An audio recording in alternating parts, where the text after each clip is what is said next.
하나님 감사합니다. 이 시간에도 주의 음성 듣기 원합니다. 주님 말씀해 주시고 이 시간에 말씀 전하고 듣는 가운데 모든 해방하려 어두워서도 우리 안에 강박함과 완악함과 하나님 대적하 높아짐 모두 이론과 오맹과 묶인 것들 예수님의 이름으로 파쇄되고 떠나갈지어다.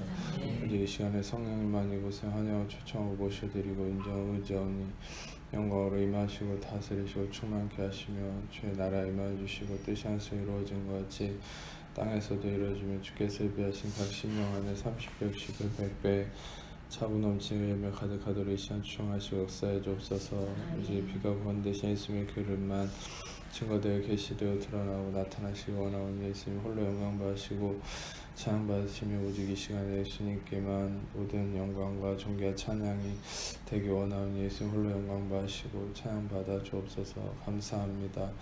모든 영광과 존귀와 찬양 예수님께만 올려드리오니 예수님 홀로 영광 받으시옵소서. 감사합니다. 주님 감사합니다. 주님 영광 받으시옵소서. 감사합니다. 주님 감사합니다. 주님 감사합니다. 예수님 감사합니다. 주님 감사합니다. 영광 받으시고 찬양 받으시옵소서. 주님 영광 받으시옵소서. 감사합니다. 모든 영광 주님께 올려드리며 우리 사랑하시는 예수님 이름으로 기도합니다. 우리가 로마서 말씀을 원래 강의를 계속 했었는데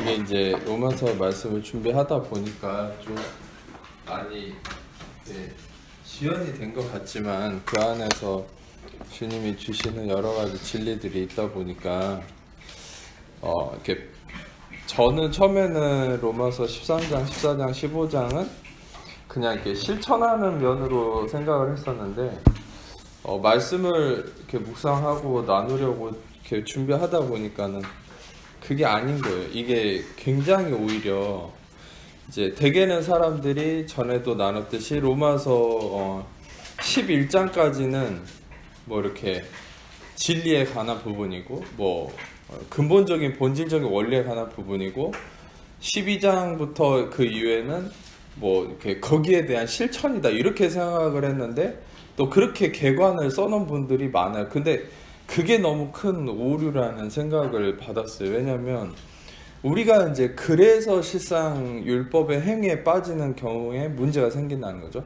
성경에 여기까지는 원리고 여기부터는 실천이니까 여기부터는 이제 실천의 관점에서 봐야 된다.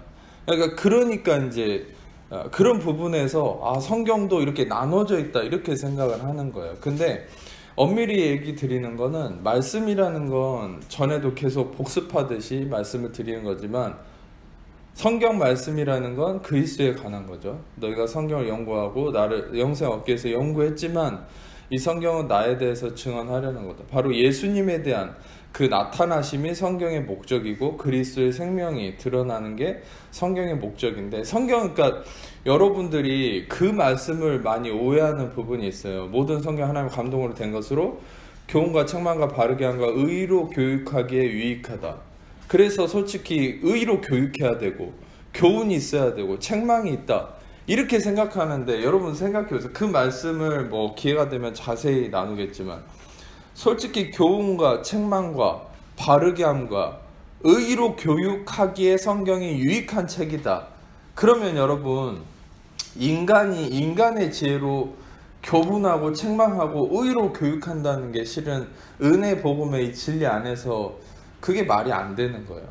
인간에게 무슨 지혜가 있습니까? 인간에게 무슨 기준이 있습니까? 솔직히 인간이 잣대가 돼서 그가 교훈하고 책망하고 의로 교육한다면 이미 그것은 썩은 거지. 왜냐하면 인간의 자기 의로 행하는 거니까. 근데 여러분이 알아야 될 건 성경은 하나님의 감동으로 된 것으로 좀 써볼게요. 성경은 하나님의 감동으로 됐죠. 이 성령으로 감동으로 된 것으로 교훈과 책망과 바르게 함, 의로 교육하기 유익하다. 그러면 여러분 생각해 보세요.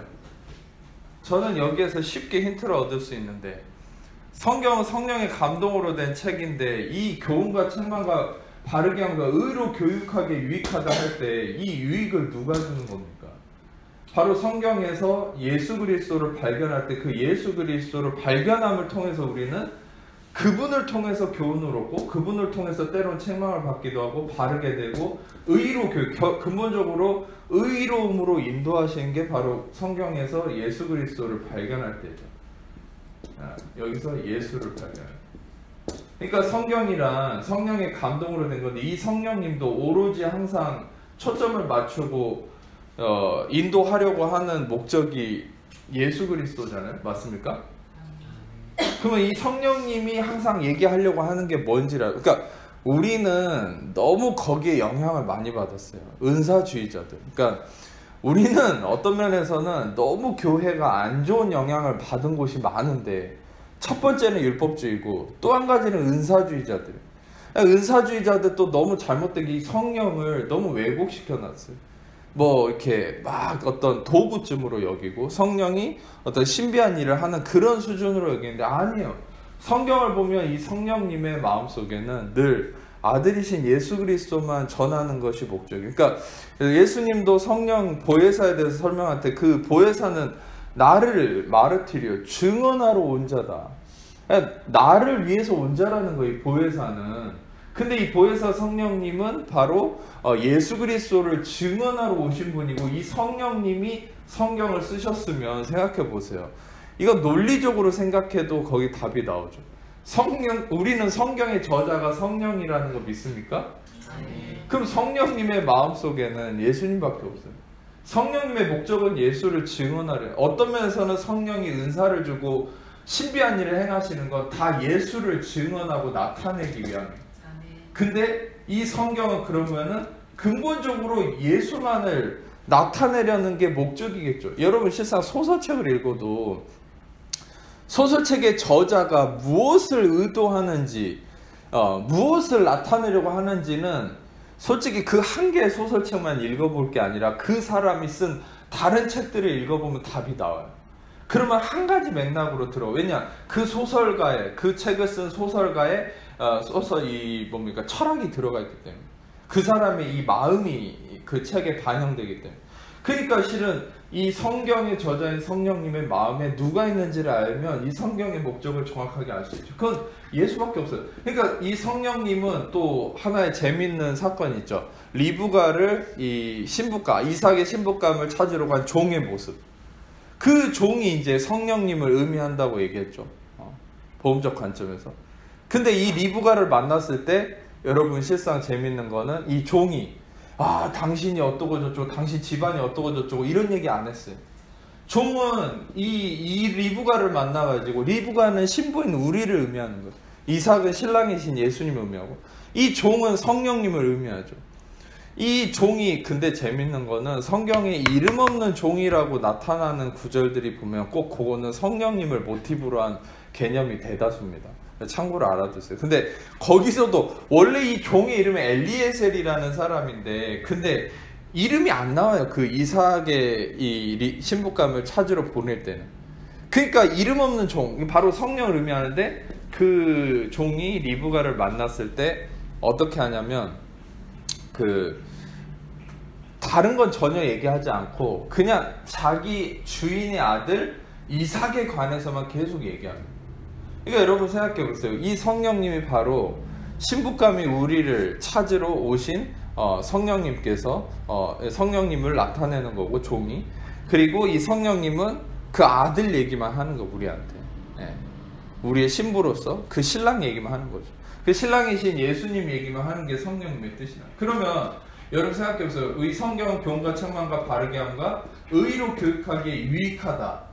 그럼 결국 우리는 교훈과 책망과 바르게 함과 의로움을 어디서 얻냐면 예수를 통해 얻어요. 그러면 우리 예수님은 은혜로운 분인데 어떻게 예수님을 통해서 책망을 받고 또 때로는 교훈을 받는다는 건 좀 감이 오시죠. 우리가 예수님을 직접 내 행위로 배운다는 의미가 아니라 예수님을 통해서 다시 말하면 디도서 2장 말씀에 얘기했잖아요. 그 은혜가 우리 안에 쌓이면 은혜가 나를 양육해 가기 시작한다. 의로 인도하고 다시 말하면 제가 전에도 얘기했듯이 기존에 알던 대로 예수님의 이런 모습을 배워야 돼. 이건 잘못된 거라고 그랬죠. 그냥 예수님을 먹으면 우리가 마치 비타민이나 영양소를 먹으면 뭐 단백질 뭐 이런 거를 먹으면, 탄수화물 이런 걸 먹으면 내 안에서 그 영양소가 알아서 일을 하잖아요. 우리가 무슨 단백질이 나를 일하도록 해야 돼, 그렇게 노력하지 않잖아요. 그냥 먹으면 그게 알아서 내 안에서 흡수가 되고 일을 하는 것처럼, 예수를 여러분이 은혜를 듣고 먹으면, 그냥 이 떡과 포도주가 되신 예수님을 그냥 먹으면 그것이 내 안에서 교훈으로 흡수되고, 또 때로는 나의 자기의를 책망하기도 하고, 또 바르게 나를 인도하고, 결국 근본적으로 나를 의로 교육한다. 할렐루야. 그리고 그것이 이제 이러므로 말미암아 나를 유익함에 이르게 한다. 이게 이제 성경의 목적. 그러니까 이 성경에 대한 성경의 구절들을 오해하지 않기 위해서는 이런 부분들을 좀 여러분이 인지할 필요가 있습니다. 그래서 여러분들이 이 성경이란, 하나님 말씀이란 무엇인가, 항상 이 맥락을 잊어버리면 안 돼요. 예수님에 관한 거고, 예수님을 통해서 온전한 본질적인 진리에 이를 수 있다. 그래서 제가 왜 이 설명을 드렸냐면, 로마서 말씀을 보다 보니까 우리가 소위 말하는 실천편, 실천하는 부분이라고 생각되는 부분들이 여러분들이 오해하면은 굉장히 큰 오류에 빠질 수 있기 때문에 제가 이 부분을 설명을 해드렸어요. 그래서 이제 이 말씀을 기반으로 여러분이 조금 더 참고를 하셔야 될 부분이 있습니다. 그것은 뭐냐? 아까 전에도 한번 설명을 했어요. 이 12장, 로마서 12장 시작할 때 그게 뭐냐면, 직설법과 명령법이라는 거. 그러니까 성경을 볼 때는 이런 부분들을 참고로 좀 알아놓으셔야 되죠. 명령법과 직설법. 근데 직설법은 뭐냐면, 사실을 있는 그대로 직시시키는 거예요.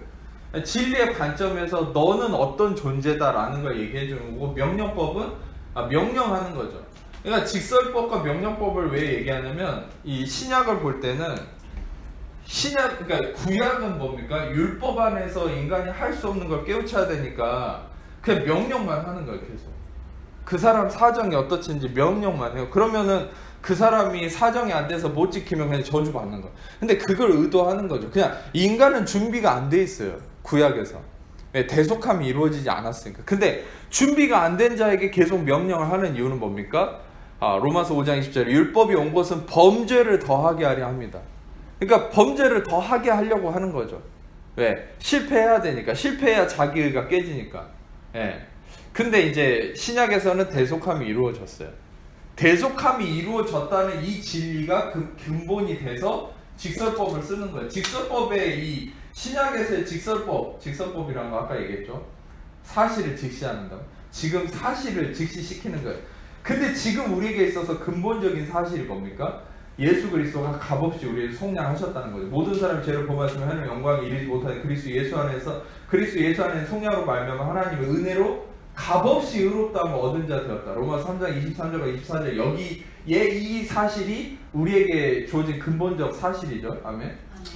근데 그 사실을 직시시키는 거예요. 그러니까 신약은 직설법도 뭐 다른 부분을 직시하는 게 아니에요. 방금 얘기했던 로마서 3장 23절과 24절이 근본이 되는 거예요. 그러니까 그걸 항상 직시시키는 거예요. 조금 만약에 죄송한데 추우면 좀 온도 올리셔도 됩니다. 살짝 가셔서. 제가 일단 아까 안 켜져 있어서 좀 틀어놨어요. 근데 이제 직설법이라고 해서 어떤 다른 부분이라기보다 근본적으로 우리가 값없이 속량받고 의롭다함을 얻었다. 이거를 사실을 직시시키고 그 기반 위에서 명령을 하는 것이 이 신약이라는 거예요. 새 언약이라는 거예요. 그래서 새 언약과 구약의 가장 근본적 차이가 뭐라고 그랬죠? 예수님의 값없는 속량, 대속하심, 의롭다 하심. 이게 이제 율법에는 없죠. 구약에는 없죠. 근데 신약에서는 그게 이루어진 거죠. 구약과 신약의 좀 근본적인 차이를 하나 말씀드리면, 구약은 이 이루어질 진리에 대한 그림자로서의 나타남이고, 신약은 이루어진 사실에 대한 명확한 이 나타남을 의미하는 게 신약과 구약의 차이입니다. 그래서 우리는 그 의미 안에서 봐야 되고, 실상 방금 얘기했던 로마서 13장 전에도 계속 설명을 했지만, 단순히 13장에서 이렇게 명령을 하고 뭐 행위를 얘기했다고 해서 여러분들이 그럼 이거는 이렇게 받아들여야 돼, 저렇게 받아들여야 돼 하게 되면 여러분들은 또다시 이제 행위에 갇히는 거죠. 행위에 갇히면 여러분들은 성경을 제대로 보지 못하는 이 문제가 생깁니다. 말씀을 제대로 보지 못하면 여러분들에게 한 가지 중요한 말씀인데, 어떤 분들은 이제 막연하게 성경은 우리의 생명이다. 맞습니다. 생명입니다. 그러나 반대로 여러분에게 저주가 되기도 해요. 성경. 와, 목사님 그러면은 성경을 어떻게 봐야 되냐? 성경이 나한테 저주가 될까 무섭다. 그러니까 성경을 제대로 보게 하려고 성령님이 이 교회에는 각 직분을 가진, 이 은사를 가진 사람을 세워놨어요. 능력 행하는 자, 가르치는 자, 가르치는 자, 교사, 은사를 행하고, 뭡니까, 섬기는 자, 또 목회하는 자, 이런 직분을 다 세워놨어요. 실상 원래 직분의 온전한 의미는 초대교회 개념으로 보면 지금 기존의 교회법대로 직분하는 거 다 잘못된 겁니다. 지금 교회법에서 만들어 놓은 직분에 임직하는 개념 다 잘못된 거예요, 실은. 그러니까 이건 성경적이지가 않아요. 성경의 개념대로 하면 지금 교회들이 다 이 하나님 앞에서 범죄한 거예요. 왜냐하면 성경에서는 정확하게 직분에 관한 원칙이 따로 있거든요.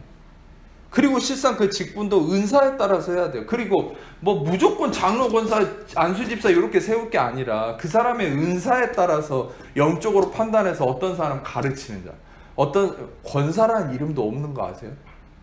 원래 권사라는 이름은 그 의미가 실은 초대교회는 없어요. 권사는 위로하는 자예요. 위로하는 자. 원래 성경에서. 그리고 이제 목사라는 것도 장로나 목자 이렇게 이제 돼 있고. 그러니까 원래 이제 성경적 의미에서 많이 퇴색이 된 게 지금의 교회 임직 개념인데, 가장 퇴색된 건 그 은사에 의해서 직임과 직분을 나누지 않았다. 그러니까 은사란 뭐냐? 가르치는 자도 있고 능력을 행하는 자도 있고. 근데 여러분 실상 그거 아십니까? 가르치는 자가 능력 행하는 자보다 더 위급이에요. 상급이에요. 그러니까 이 직분이요, 또 초대교회를 보면 다 이렇게 서열이 나눠져 있어요. 근데 여러분 우리가 이제 한 가지 비교를 좀 둘을 해보자면, 우리는 보통 능력을 행하는 자가 가르치는 자보다 더 위에 있다고 생각을 많이 하죠. 그래서 능력을 행하고 막 병을 고치고 하면 우와, 저 사람 대단한데, 막 가르치는 사람은 좀 약간 낮게 여기고. 근데 그게 절대 아니라는 거예요. 성경은 능력 행하는 자가 더 낮아요. 가르치는 자가 더 위에 있어요. 그 말은 여러분, 가르치는 자, 심지어는 바울도 가르치는 자예요. 교사입니다. 여러분, 이 가르침의 은사라는 게 얼마나 중요한 줄 아세요? 그 말은 성경을 가르치는 자가 올바로 성경을 가르쳐야 그 말씀의 진리 안에서 올바로 능력을 행할 수도 있고 올바로 직분을 감당할 수 있는. 그러니까 여러분들, 이 교회에는 그 가르치는 자가 필요해요. 그러니까 저도 향후 비전은 저를 통해서 은혜의 복음을 많은 사람들을 양육해서 제가 다 할 수가 없어요. 그러니까 수많은 사람들을 배출을 할 거예요. 실은 은혜의 복음의 사역자를. 실은 하나님 그렇게 하실 거예요. 근데 여러분, 이제 그런 사람들을 통해서 올바로 가르침을 받아야 돼요. 받아서 성경을 보지 않으면 아까도 얘기했듯이 성경이 생명이 되기도 하고 우리를 죽이는 칼이 되기도 하는 거예요. 그러니까 실상 여러분들 말씀을 알지만 얼마나 힘들게 사는 사람 많이 봅니까? 물론 여러분 안에도 말씀을 통해서 생명을 누리는 부분도 있지만 말씀을 통해서 매여버린 부분도 있어요. 실상 말씀을 제대로 온전한 진리 안에서 깨닫지 못해서.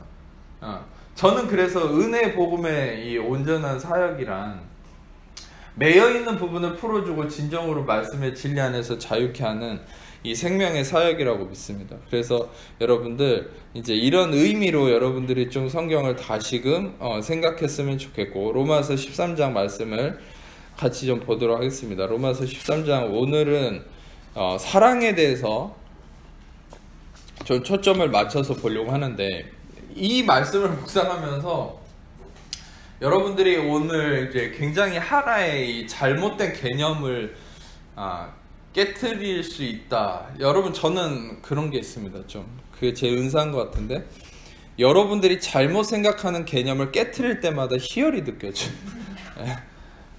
여러분이 이건 이거잖아요 했는데 그거에 대한 개념이 봐봐요, 이거 잘못된 거라고, 이 개념이. 그럴 때마다 굉장히 큰 쾌감이 느껴지, 희열이. 그 중에 하나가 이 8절이에요. 8절 한번 읽어보겠습니다. 시작. 피차 사랑의 빛 외에는 아무에게든지 아무 것도 쓰지 말라. 남을 사랑하는 자는 율법을 다 이루었느니라. 먼저 이 말씀을 설명하기 전에 제가 좀 재밌는 얘기를 하자면, 그러면 이제 이 말씀을 가지고 많은 분들이 빚지는 삶을 살면 안 됩니다. 물론 여러분 재정적으로는 빚지는 것보다 여러분이 돈이 남고 남을 꾸기보다 꿔주는 인생이 되는 게 낫겠죠. 그런 면에서는 여러분 실은 이제 경제적 관념 안에서 우리의 삶의 어떤 기준 안에서 우리가 빚지지 않으면 유익하고 좋은 건데, 그러나 이제 전에도 얘기했듯이 마치 욥기의 어떤 말씀, 내 시작은 미약하였으나 나중은 심히 창대하리라, 이런 걸 인용해 가지고 봐봐봐 이게 복음처럼, 그게 복음처럼, 근데 그건 문맥적으로 맞지 않고 그 말을 한 의도도 잘못된 거죠. 그 욥의 친구들이 얘기한 거기 때문에. 근데 여러분 실상 우리는 경제적 관념 안에서 빚지지 않는 게 좋은 것 뿐이지, 이런 성경을 갖다가 야 봐라 여기 빚지지 말라고 했다고 그러면 이게 이제 율법이 돼버린 거예요. 나를 정죄하고 남을 정죄하는 하나의 율법이 돼요. 여러분들 이걸 좀 분별하셨으면 좋겠어요. 분명히 저는 빚져도 된다는 게 아니라 빚지지 않으면 좋은 거예요. 근데 빚을 질 수도 있어요. 왜냐? 예를 들어서 여러분이 쓰는 신용카드는 다 빚지는 거예요. 그러면 신용카드 아예 다 없애버려야 되는데, 성령님이 신용카드 없애라는, 물론 이제 김미진 간사나 그런 재정 세미나를 보면 신용카드 다 잘라버리고 이렇게 하는 것도 있긴 하지만, 저는 솔직히 성령님이 신용카드 쓴다고 떠나가버리고 막 근심하고 이런 건 경험하지 못했거든요. 쓸 수도 있죠. 근데 이제 제가 얘기하는 건 이걸 율법화할 수 없다는 거예요. 네. 율법화할 수 없는 거예요. 왜냐? 쓸 수도 있지만 안 쓰는 게 되도록 좋겠죠. 네. 이걸 잘 구분하세요. 쓸 수는 있지만 안 쓰는 게 좋다. 될 수 있는 대로 빚을 안 질수록 경제적으로 나아질 뿐이지, 빚을 어떻게 아예 안 지고 삽니까? 사람이라는 게 때로는 좀 꿀 수도 있고 하는 거지. 또 될 때 갚으면 되는 거고. 중요한 건 우리가 이걸 어떤 명문화된 걸 가지고 야 여기 이런 말씀이 있으니까 이렇게 해야 돼 라고 하면 이제 율법으로 정죄하는 게 돼버려요. 이게 새 언약 안에 있는 우리에게 굉장히 위험한 부분이라는 거죠. 그리고 실상 저의 이런 설명과 더불어서 더 큰 문제는 아까 욥기의 말씀을 얘기했듯이 지금 이 책, 여러분들 솔직히 성경책 보면은 그 위에 제목이 달려있는 것도 보일 거예요. 실상 문맥적으로도 여기는 지금 재정에 관한 얘기를 하는 게 아닙니다. 야, 여러분들, 그러니까 이런 부분들을 이제 통해서 우리는 성경을 문맥 가운데 봐야 된다는 말이 나오는 거예요. 실상 바울은요, 재정에 관한, 헌금에 관한 설교를 할 때가 있어요. 거기는 진짜 돈에 관한 얘기를 하는 거예요. 물론 그 돈에 관한 것도 영적 관점에서 하는 거긴 하지만, 예를 들어서 진짜 재정에 입각한 뭐 설교 중에 대표적인 메시지가 뭐냐, 예수님에 대한 복음적인 메시지로서 뭐냐면, 제가 자주 인용한, 부유하신 이로써 우리를 위해서 가난하게 되심, 그의 가난함으로 말미암아 우리를 부욕케 하려 하십니다. 어떤 분들은 그러니까 완전 좀 우리는 잘못된 성경에 대한 해석과 배움이 청개구리가 돼버린 거예요. 꼭 이렇게 뭡니까? 그 말씀을 이렇게 문맥적으로 뭡니까 이제 그 재정적으로 이렇게 나타낼 때는 그걸 영적으로 해석하고, 다른 부분으로 해석할 때는 또 재정적으로 해석하고, 그거는 진짜 헌금을, 연보를 설명하면서 바울이 예수님에 대한 우리의 물질의 부요함을, 진리를 증거하기 위해서 얘기한 건데, 이거를 또 영적 부요함이다 이렇게 잘못된 걸 받아들여요. 아니에요. 그 헌금에 대한 얘기를 하면서 문맥적으로 진짜 예수님이 부유하신 분이지만 가난하게 되신 것은, 그가 가난해가지고 그 세금 낼 때도 그 동전을 빌렸잖아요, 예수님이. 그러니까 여러분 실은 우리는 그걸 알아야 돼요. 이 예수님이 이제 그것도 이렇게 물질적 부유함을 예수님을 통해서 누린다라는 복음을 설명하기 위해서 그 구절을 문맥 가운데, 헌금을 설교하는 가운데 바울이 얘기한 것처럼, 지금 여기는 물질에 대한 개념을 설명하려고 한 게 아니에요. 여기 빚지지 말라는 건 물질의 개념이 아니라 이거는 지금 사랑에 대한 거죠. 그래서 1차적으로 여러분들이 이 8절을 절대 오해하지 마세요. 여기는 문맥적으로 절대 바울이 성령 안에서 물질에 대한 개념이 아니라 이것은 사랑에 대한 진리를 얘기하려고 하는 거다. 자, 그리고 이 8절이 이제 굉장히 좀 어려움이 있습니다. 그게 뭐냐면, 자, 피차 사랑의 빛 외에는 아무에게도 아무 빛도 지지 말라. 결국 이 구절의 목적은 사랑의 빛이죠. That of love. 다시 말하면 사랑의 빛이되 사랑의 빛 외에는 아무 빛도 지지 말라. 여러분, 이 구절만 자세히 묵상을 해도 이게 돈에 관련된 게 아니라는 걸 느껴지죠. 근데 사랑의 빚을 져라, 이 말이 뭐겠습니까? 자, 여러분, 그러면 한 가지 재밌는 묵상을 해보자면, 빚을 진다는 건, 빚을 진 상태라는 거는 어떤 상태인가요? 이렇게 표기하면, 빚을 진 상태라는 건 어떤 상태가 되는 겁니까? 갚아야 되는 상태. 갚아야 하는. 빚을 진 상태라는 거죠. 빚을 진 상태라는 건 내가 무언가를 갚아야 되는 상태가 되는 거죠. 그러면 지금 재밌는 건 바울이 사랑의 빚을 져야 된다, 이렇게 표현하는 거예요. 지금 사랑의 빚 외에는 아무 빚도 지지 말라. 다시 말하면 사랑의 빚만 져라. 좀 바꿔 말하면 사랑의 빚을 져라, 이 말은 무슨 말이겠어요? 사랑을 갚아야 되는 상태가 돼야 된다, 이 말이라는 거죠. 너는 사랑을 갚아야 되는 상태가 된다. 이제 좀 자세히 들어갈 겁니다. 평상시에 이 말씀을 깊이 있게 묵상을 안 했기 때문에 여러분들은 또 어떤 율법에 매이냐면, 여기까지는 근데 이해를 했을 수 있어요. 사랑의 빚을 져야 된다 얘기한 건 사랑을 갚아야 되는 상태가 되는 거기 때문에, 이 문맥적으로 보면 이웃 사랑에 대한 얘기가 쭉 나와 있기 때문에, 그러면 이웃에 대한 사랑의 부담감을 갖고 살아야 된다? 여러분, 저는 계속 얘기했지만 아까도 소설가 얘기를 했잖아요. 소설가가 왜 이렇게 다른 얘기를 하겠습니까? 그 사람이 하려고 하는 그 얘기의 맥락이 있다고 했잖아요. 근데 이 성경책의 저자이신 성령님은 예수를 드러내려고 성경을 쓰신 분인데, 예수를 증거하려고.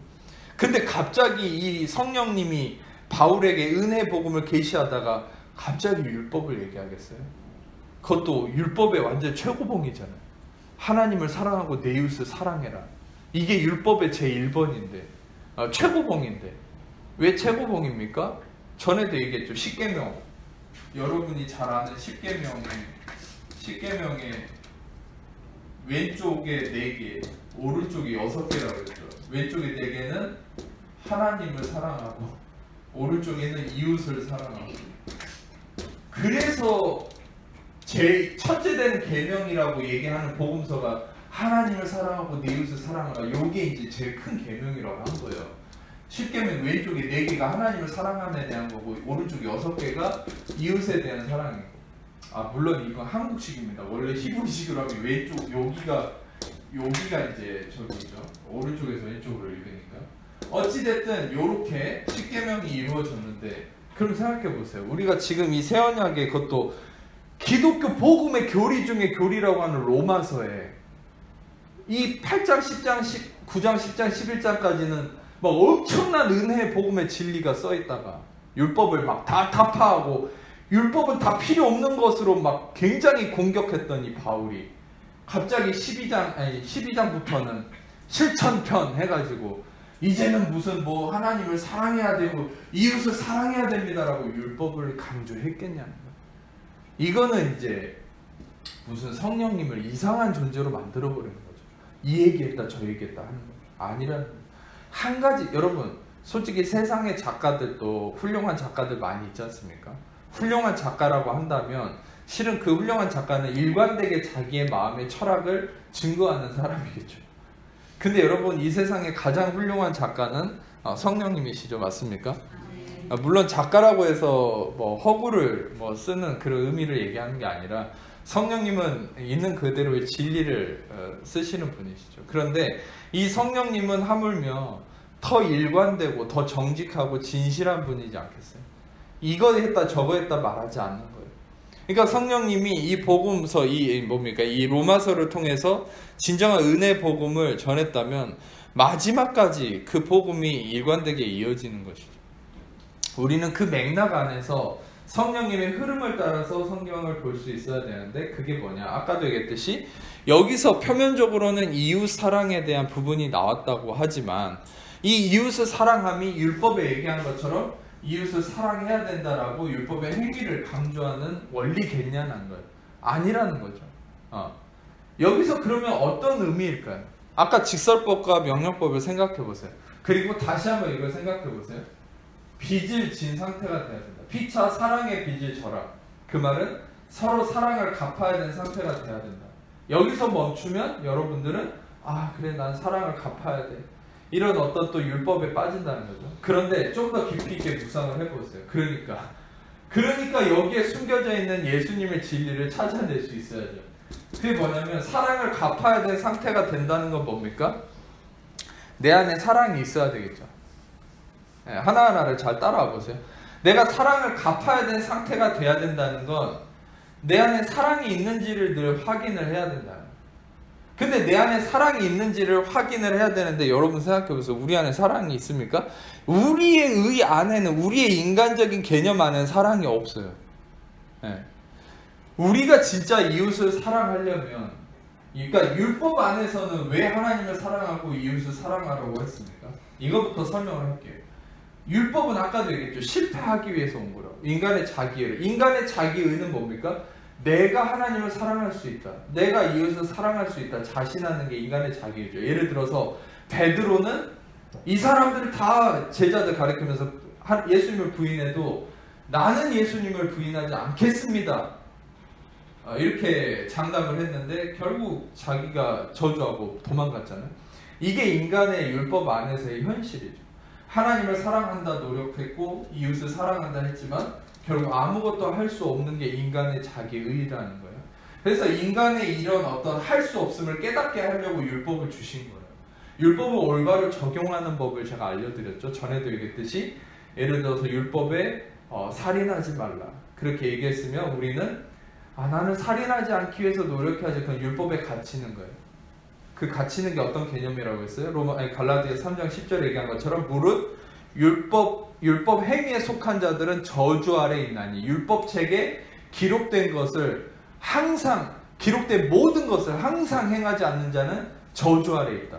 율법은 믿음에서 의인은 믿음에서 로마서 3장 11절에 이어지는 건 의인은 믿음으로 말미암아 살리라 하였지만 로마서 갈라디아 3장 12절에는 그러나 율법은 믿음에서 난 것이 아니니 율법을 행하는 자는 그 가운데서 살 것이다. 다시 말하면 여러분 생각해 보세요. 갈라디아 3장 말씀을 적용해서 보면 예를 들어서 이 말씀은 내가 할 수 없는 걸 깨닫게 하려고 율법을 주신 건데 내가 하나님을 사랑해야지, 이웃을 사랑해야지, 내가 살인하지 말아야지 이렇게 하면 어떻게 된다고요? 율법 행위에 속해버려요. 율법 행위에 속한 자들은 저주 아래 있나니 저주 아래 매이고 어떻게 또 형편이 이어집니까? 그 사람은 뭡니까? 율법책에 기록된 것을 모든 것을 항상 행하지 않으면 저주 아래 거한다. 그러니까 내가 살인하지 않겠다 했을 때 그 살인하지 않겠다는 부분에 대해서 모든 것을 항상 행하지 않으면 그 사람은 그 살인하지 않는 것에 대한 어떤 지키지 않는 것에 대한 저주 아래 가는 거예요. 근데 여러분 실상 살인하지 않겠다 했을 때 여러분들은 무관하다 생각하잖아요. 근데 예수님은 남을 미워하는 것도 살인했다 얘기하고 간음하지 않는다, 도둑질하지 않는다. 도둑질하지 않는다. 저는 도둑질한 적 없는데요. 하나님 것 도둑질한 적 없습니까? 하나님 것도 도둑질 안 하고 잘했어요.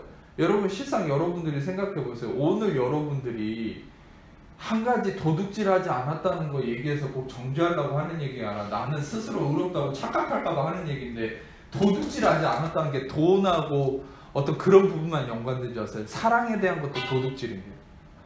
이따가 여러분 얘기가 나올 건데 여러분들은 하나님의 사랑도 도둑질 한 게 우리의 모습이에요. 하나님이 나를 사랑했는데 우리는 하나님을 제대로 사랑하지 못해서 하나님 사랑도 도둑질한 거예요. 우리는. 그러니까 결국 이 십계명 안에서 우리는 걸리지 않는 바가 없어요. 모든 것을 항상 걸리지 않는 바가 없어요. 항상 걸려요. 그러니까 여러분 우리의 실존은 뭐라고요? 우리의 실존은 이걸 지키려고 달려들면 그냥 저주 아래 거한다는 거예요. 그러면 율법은 우리에게 의도하는 바가 뭐냐? 살인하지 말라. 살인하지 않으려고 노력해라 이게 아니라 우리가 제대로 말씀을, 이 율법을 적용하는 바는 뭐냐? 율법을 딱 보는 순간 나는 살인자입니다. 이걸 인정하는 거예요. 나는 도둑놈입니다. 나는 가늠한 자입니다. 나는 안식일을 지키지 못했습니다. 나는 거룩하지 못했습니다. 이걸 인정하는 거예요. 인정하고 끝나면 그냥 저주예요. 근데 인정하고 어디 이르러야 돼요? 나는 그렇습니다. 그러나 그리스도가 나를 대신하여 나의 허물에 대한 대가를 치르셨기 때문에, 나의 저주를 풀으셨기 때문에, 나는 그리스도로 말미암아, 그리스도가 율법의 마침이 되셨기 때문에 나는 그리스도로 말미암아 의롭게 되었습니다. 그리스도가 나를 대신하여 살인하지 않는 이 조항을 지키셨습니다. 고로 나는 그리스도 안에서 의롭게 되었습니다. 결국 하나님이 원하신 바는 율법 안에서 나를 실패자로 만들고 그리스도 안에서 승리자로 만드는 게 하나님의 목적이죠. 그래서 율법을 그렇게 주셨는데, 문제는 그리스도에게 오지 않고 인간은 율법에 머물러 버립니다. 지금 교회도 마찬가지예요. 율법에 머물러 버립니다. 그리스도에게로 가야 되거든요. 나를 실패자로 인정해야 되거든요. 욥기를 설명할 때도 그랬고, 이제까지 은혜 보험 설교할 때도 그랬지만, 나를 실패자로 인정해야 돼. 근데 왜 내 육신에 의해서 실패하지 않으려고 노력하는 우리 인간의 아주 그 안타까운 몸부림이 우리 육신의 속성이라는 거예요. 여러분이 그걸 알아야 돼요. 성령님은 나의 힘을 꺾어서 근본적으로 그리스도의 승리로 인도하려고 하는 건데, 우리가 자꾸 힘을 빼지 못하는 거죠. 자꾸 내 힘으로 이루려고 하기 때문에 더한 저주와 문제가 계속 이어지는 게 우리의 안타까운 현실이에요. 그래서 여러분이 알아야 될 건, 율법은 우리에게 실패를 인도하고 결국 그 실패로 말미암아 그리스도의 승리로 인도하려고 하는 게 하나님의 뜻이라는 거죠. 그런데 여러분, 그 관점에서 보세요. 우리는 우리 안에 사랑이 없어요. 우리 안에 온전한 사랑이 없다는 건 베드로를 통해서도 볼 수 있었어요. 여러분, 우리가 사랑을 갚아야 될 상태가 되어야 된다. 우리는 사랑의 빚진 자가 되어야 된다. 사랑을 갚아야 된 사람이 돼야 된다. 이것은 뭡니까? 우리 안에 사랑이 있는지를 보라는 거죠. 근데 우리는 사랑이 없어요. 그러면 우리는 그 사랑의 본질이 무엇인지 우리는 깨달아야 된다. 그러니까 매 순간 우리는 우리 안에 사랑의 본질이신 예수 그리스도가 우리의 사랑이 됨을 깨닫는 것에 초점을 맞추라. 이해가 되십니까 이제? 근본적으로 이거는 내가 사랑을 갚아야 될 상태를 주장하기보다, 여러분 생각해 보세요. 아, 나는 사랑을 갚아야 돼. 근데 보니까 내 안에 사랑이 없네. 아, 그러면 내 안에 진짜 사랑이 뭘까? 아, 그리스도가 나의 진짜 사랑이시구나. 결국 이 말씀의 본질은 어디로 흘러가냐면, 나의 사랑의 본질이신 그리스도의 그 사랑에 다시금 초점을 항상 맞추라는 거예요. 그리스도의 사랑이 내 안에 있음을 깨달으면 그 사랑이 나로 하여금 이웃에게 흘러가게 해라. 그게 이 말씀의 본질이라는 거예요. 이해가 되십니까? 이 말씀의 부가 설명을 위해서 우리가 이제 한 가지 두 번째 본문을 좀 보도록 하겠습니다. 그게 뭐냐면 요한복음 21장, 여러분이 잘 아는 말씀인데, 이 말씀이 여러분들의 굉장히 큰 은혜가 될 거라고 생각해요. 요한복음 21장 말씀, 어떠한 구절을 제가 읽지 않고 위에부터 쭉 보면서 말씀을 설명해 나가도록 하겠습니다. 예수님이 이제 죽으시고 제자들은 뿔뿔이 다 흩어졌는데 자기 생업으로 다 돌아갔습니다. 고기 잡는, 분명한 건 예수님이 너희들을 사람을 낚는 어부가 되게 하겠다 했는데 다시 고기 잡는 곳으로 돌아갔어요. 이게 뭐냐면 다시 나의 옛사람으로 돌아갔다는 거예요. 그렇게 3년 동안, 여러분 예수님과 3년 동안 지내면 여러분들이 진짜 예수님하고 먹고 자고 하면은 변화될 거라고 생각합니까? 심지어는 제자들보다 여러분들은 더 영광 가운데 있어요. 그게 뭐냐, 예수님이 여러분 안에 계시잖아요. 근데도 변화가 이제 더딘 부분이 있잖아요. 그건 제자들도 어떤 면에서는 더 심해요. 우리가 어떤 면에서는 제자들을 욕할 수가 없어요. 우리는 예수님과 어떤 면에서 더 가까이 있어요. 믿으십니까? 그런데도 우리가 더딘 한계가 있기 때문에 실상 제자들을 욕할 수는 없어요. 제가 욕하려고 한 얘기는 아니고 바로 이게 이제 옛사람의 모습이라는 거죠. 다시 이 생업으로 돌아가 있죠. 물고기를 잡겠다. 근데 재밌는 건 예수님을 처음에 만났을 때처럼 보니까 아무것도 못 잡는 거예요. 결국 자기의 의로, 자기의 경험과 자기의 실력으로 잡으려고 하지만 아무것도 잡지 못했다. 3절을 보면 그날 밤에 아무것도 잡지 못하였다. 결국 여러분 여기에서 성경에서 이르는 단어 하나도 다 진리가 이렇게 의미가 있어요. 그건 뭐냐? 밤에 아무것도 잡지 못했다. 이게 무슨 말이겠습니까? 이 밤이라는 건 영적으로 암흑이 쌓여있는 상태예요. 그러니까 여러분 우리에 의해 쌓여서 내가 수고하고 노력하는 아담의 저주가 뭐라 했죠? 창세기 3장에 내가 종신토록 수고하고 땀을 흘려야 소산을 얻는다. 그것은 우리가 직장에서 뭐 노력해서 땀 흘리는 그런 의미가 아니라고 그랬죠. 수고하고 땀을 흘린다는 이 히브리어 원어는 이자본이라고 해서 아자부라는 말인데 이건 뭐냐? 고통당하고 슬퍼한다는 의미예요. 그러니까 다시 말하면 아담의 저주는요, 내가 슬퍼하고 고통을 당해야 뭔가를 얻는다라는 이 세상의 원리를 의미합니다. 우리 그리스도인들은 슬퍼하고 고통당해야 뭔가를 얻는 게 아니에요. 그리스도가 나를 대신해서 슬픔과 고통을 감당하셨기 때문에 나는 기쁨으로 단을 거둡니다. 울며 씨를 뿌리는 건 예수님이 하셨어요. 여러분들은 웃으면서 기쁨으로 거두게 될 거예요. 아멘. 네, 그게 이제 은혜 안에 있는 우리의 삶인데 보세요. 지금 다시 자기 옛사람으로 돌아가니까 예수님이 부활하신 것도 알지 못하고 밤이라는 건 영적 암흑의 상태, 아무것도 얻을 수 없고 아무것도 소산을 얻을 수 없는 슬픔과 우울에 빠져있는 이 밤에 아무것도 잡지 못했다. 아무런 열매가 없는 거예요. 여러분이 알아야 될 건 내 육신의 행위의 열매는 당장은 뭐가 있는 것 같지만 아무것도 얻을 수 없는 거예요. 곧바로 시들어져 썩는 거죠. 그게 어떤 면에서는 여러분 개개인만이 아니라 한국 교회가 그래요. 한국 교회도 이제까지 행위를 부르짖고 행위에 의해서 살아왔어요. 온갖 예배와 사역들은 사람들에게 만족시키고 사람들의 눈과 귀를 현혹시키는 쪽으로 됐어요. 사람들은 말씀을 통해서 진정한 자유함을 얻지 못해요. 헌금을 강요당하고 은사나 그런 것만 난무하면서 진정한 예수를 먹지 못했어요. 그러니까 영적으로 메말라간 거예요. 그러니까 교회가 어떻게 됩니까? 밤이 온 거죠. 한국교회. 밤이 오고 아무것도 잡지 못하는 지금. 그래서 제가 청소년들 지금 수련회 보내려고 알아봤지만 제대로 된 선교단체가 없어요. 제가 고등학교 때만 해도 그 당시만 해도 괜찮았는데 이게 이제 그 열매예요. 지금 상황이. 지금 제가 계속 얘기했지만 한국교회가 단순히 목회자들의 윤리성 문제나 어떤 이 교회 어떤 그런 단순한 분쟁이나 어떤 것 때문이 아니라고 그랬죠. 제가 계속 얘기했듯이 이제 그동안의 은혜 복음을 취하지 않고 행위적인 복음에 매여있는 열매라고 했잖아요. 그 열매가 지금 나타나는 거예요. 이제는 하나님이 다시 세우려고 하는 계획 가운데 있지만 우리는 그걸 볼 수 있어야 돼요. 단순히 우리가 기도가 부족하고 뭘 안 해서 교회가 힘이 없는 게 아니라 지금 교회는 은혜 복음을 받아들여야 될 시기가 온 거예요. 그게 다시 일어나야 되는 거예요. 은혜 복음이란 뭡니까? 그리스도를 통한 철저하게 예수가 중심이 된 예수를 통한 죄사함과 의롭다 하심. 예수님이 생명의 떡으로 먹여지는 그 사건이 일어나야 돼요.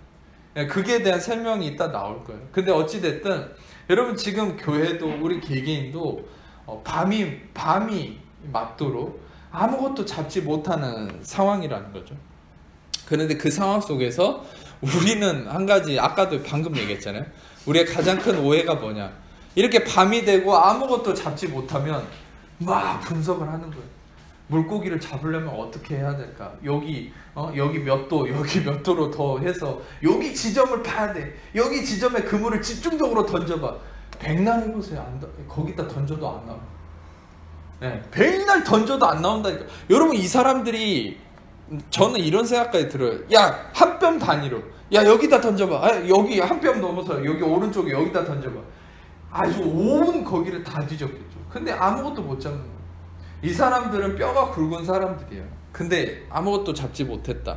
그거는 진짜 인간의 힘으로 아무것도 할 수 없는 상황이라는. 근데 아주 중요한 건 날이 새어갈 때 예수께서 바닷가에 서셨으나, 자 이제 날이 샜는데, 다시 말하면 이제 예수님이 등장하는 순간은 바로 우리에게 밝음이, 빛이 오는 순간이라는 거죠. 아멘. 네, 근데 재밌는 건 예수님을 알아보지 못했다. 예수님을 아무도 사절을 보면 알지 못했다. 이게 안타까운 거죠. 이게 무슨 의미인 줄 아세요? 여러분, 예수님이 여러분 안에 계셔도요, 여러분이 나의 의와 나의 행위, 나의 힘에 빠져서 전진하고 코뿔소처럼 황소처럼 이렇게 전진하면 예수님이 안 보인다니까요. 내가 노력해서 막 물고기 잡겠다고 이렇게 노력하면 예수님이 안 보여요. 예수님을 알지 못해요. 여러분, 이게 이해가 되십니까? 그러니까 이 말씀이 영적인 의미라는 거예요. 3년 동안 예수님하고 같이 지냈는데, 여러분 3년 살면 사람 얼굴 못 알아봅니까? 저는 병사들 1년, 이제 보통 우리 준호도 그렇지만 사당 군종이든 예전에 뭐 여당 군종이든 제가 데리고 있을 때 얘네들 이제 2등병 때 받아가지고 병장 때 제가 2년 동안 있으니까 얘들이 1년 7개월 정도밖에 안 있잖아요. 훈련소 빼고. 그러면 제가 제대까지 시키잖아요. 처음 받아서. 그럼 1년, 2년도 안 되는 순간에 얘랑 같이 지내면서 있는 애들을 제가 머리 좀 기르고 옷 좀 예쁘게 입고 사회에서 다닌다고 못 알아보겠습니까? 1년 반만 있어도 알아봐요. 근데 심지어 여러분, 이 제자들과 예수님은 먹고 자고 말씀도 나누고 모든 사역을 함께 했어요. 예수님 생김새를 못 알아보겠어요? 아니죠. 근데 왜 예수님이 오셨는데도 못 알아봤을까요? 영적으로 가려져 있는 거예요. 자기 의에 취해 있으면, 자기 힘과 자기 어떠함에 취해 있으면 예수님을 못 보는 거예요. 그런 안타까운 현실이라는 거죠. 어떤 면에서는 한마디만 더 하면 교회도 그래요. 교회도 예수님을 알아보지 못하는, 교회도 예수님을 보지 못하고 그저 부흥을 위해서, 그저 사람들 더 모으기 위해서. 전에도 충격적인 얘기 했잖아요. 대형 교회들 중에 어떤 교회는 헌금 설교하는 그 주에 헌금 개수량을 세가지고 헌금이 많이 거치는 쪽으로 설교를 한다. 그러니까 그런 식으로 이 교회를 운영해 가는 거예요. 기업화된 거죠. 생명의 떡이신 예수님을 계시에 의해서 설교하는 게 아니라 헌금 더 많이 걷고 사람 더 많이 모이는 쪽으로 설교를 해나가는, 이게 이제 어떤 면에서는 예수님을 보지 못하고 전진하는, 자기의 의로 물고기 잡아내려고 하는 제자들의 모습이 지금 한국 교회의 모습이기도 하다는 거예요. 근데 여러분 보세요. 예수님이 근데 이제 빛을 주려고 오셨죠. 예수께서 이르시되 5절에 보면 고기가 있느냐 대답하, 또 대답은 또 해요. 누군지 알아보지도 못하는데 왜 대답을 하는지 모르겠어요. 근데 더 웃긴 건 뭔지 아세요? 여기서도 아직도 예수님의 음성을 들었는데도 알아먹었다는 기록이 없어요. 이 이후에 어떤 다른 사건이 있은 후에 알아먹게 돼요. 근데 여기서 예수님의 목소리를 들었는데도 알아먹지를 못해요. 그러니까 때로는 우리는 자기 의에 매여 있으면 하나님의 음성도 분별이 안 된다는 거죠. 고기가 있느냐? 없습니다. 그런데 6절을 보면은 그물을 배 오른편에 던지라. 그리하면 자, 여러분 생각해 보세요. 그러니까 웃긴 거는 오른편에 안 던져봤겠어요? 왼편 오른편만 아니라 앞뒤로도 던졌겠죠. 하늘로도 던졌는지 모르겠어요. 하도 안 나오니까. 근데 오른편에 던지라는 게 도대체 무슨 말이겠어요? 여러분 여기서 이제 한 가지 영적 진리가 있죠. 오른편이라는 건 의의 장소예요. Side of righteousness. 다시 말하면 이 오른편이다. 오른쪽, 오른손, 오른쪽이라는 건 항상 의의 장소예요. 오른편에 던져라. 이 말은 방향의 의미가 아니었다면서 아주 깊은 영적 의미가 있어요. 이건 뭐냐? 배 오른편에 그물을 던져라. 근데 결론적으로는 물고기가 아주 많이 잡혔죠. 그물을 들 수 없을 정도. 바로 이 오른편이라는 건 의의 장소고, 예수님이 가르친 오른편은 뭐겠습니까? 바로 이제는 너희들은 너희의 의로 물고기를 잡으려고 하지 말고 바로 내가 알려준 그리스도의 의가 존재하는, 그리스도의 의를 의지하는 그곳으로 나아가라. 그리스도의 의를 의지함으로 나아가라. 너희의 의가 아니라 너희의 의에 취해서 열매를 보려고 하지 말고 그리스도의 의를 의지함으로 그 의로움에 그리스도의 의에, 예수의 의의 열매를 맛봐야 된다. 거기에 그물을 던지면, 예수의 의가 있는 곳에 그물을 던지면 거기에 열매가 있을 것이다. 오른편이라는 건 무엇을 의미하겠어요? 바로 은혜 복음이. 은혜 복음에 너희를 던져라. 너희가 그동안 복음을 찾으려고 했지만 바울도 뭐라 했습니까? 내가 너에게 전한 복음 위에 다른 복음을 전하면 저주를 받고 다른 복음으로 가지 말아라. 예수님도 너희가 성경에서 영생을 얻는 줄로 생각하고 성경을 연구했지만 성경은 나에 대해서 증언하려는 거다. 바울도 예수님도 유일하게 우리는 진리 안에서 뭘 깨달아야 되냐? 우리의 의로 성경을 연구하고 찾는 것, 거기에서는 아무런 물고기를 잡을 수 없다는 것. 근데 우리는 진정한 차고 넘치는 풍성함의 열매는 바로 오른편, 예수님이 말씀하신 오른편. 그건 뭐겠습니까? 예수님의 의가 넘쳐나는 그곳에 너희를 던져라. 그곳에서 열매를 구해라. 그러면 그 은혜의 복음이, 예수 그리스도의 은혜의 복음이 너희에게 물고기를 줄 것이다. 아멘. 근데 결국은 물고기가 많이 잡혔어요. 7절에 보면은 6절과 7절이 좀 이어지는 겁니다. 두 개를 연결해서 생각하세요. 예수께서 사랑하시는 그 제자가 베드로에게 이르되 주님이다. 그러니까 참 놀라운 건 이것도 요한이 먼저 깨닫죠. 예수님이 사랑하는 그 제자라는 게 요한을 의미하는 거죠. 여기서 요한이 먼저 깨달아요. 근데 베드로와 요한의 차이를 전에 설명해드렸죠. 베드로는 자기가 하나님을 사랑하는 것에 초점이 맞춰져 있던 사람이고, 요한은 예수님이 이 자기를 수식하는 이 말로 보게 되더라도 요한은 자기를 사랑하는 예수님에게 집중했어요. 그러니까 내가 하나님을 사랑하는 것에 집중하기보다 하나님이 나를 사랑하신다, 사랑받는 거에 집중했죠. 여러분, 우리는 내가 하나님을 사랑하기보다 하나님이 나를 사랑하는 것에 집중하면 예수님을 더 빨리 알아보게 되는 거예요. 그러니까 요한이 먼저 알아봤어요. 그래서 베드로에게 알려줬죠. 이르되 주님이시다 하니까 또 베드로는 액션의 사람이잖아.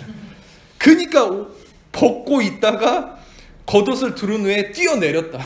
얼마나 행위가 뛰어납니까? 네. 물론 이런 베드로의 행위를 우리는 뭐 무시하지 않아요. 이 베드로의 행위도 굉장히 아름다운 거죠. 그런데 그러나 우리는 더 큰 영광은 행위 이전에 먼저 우리의 마음에 하나님 사랑을 깨달을 때 주님의 존재를 알게 된다는 거죠.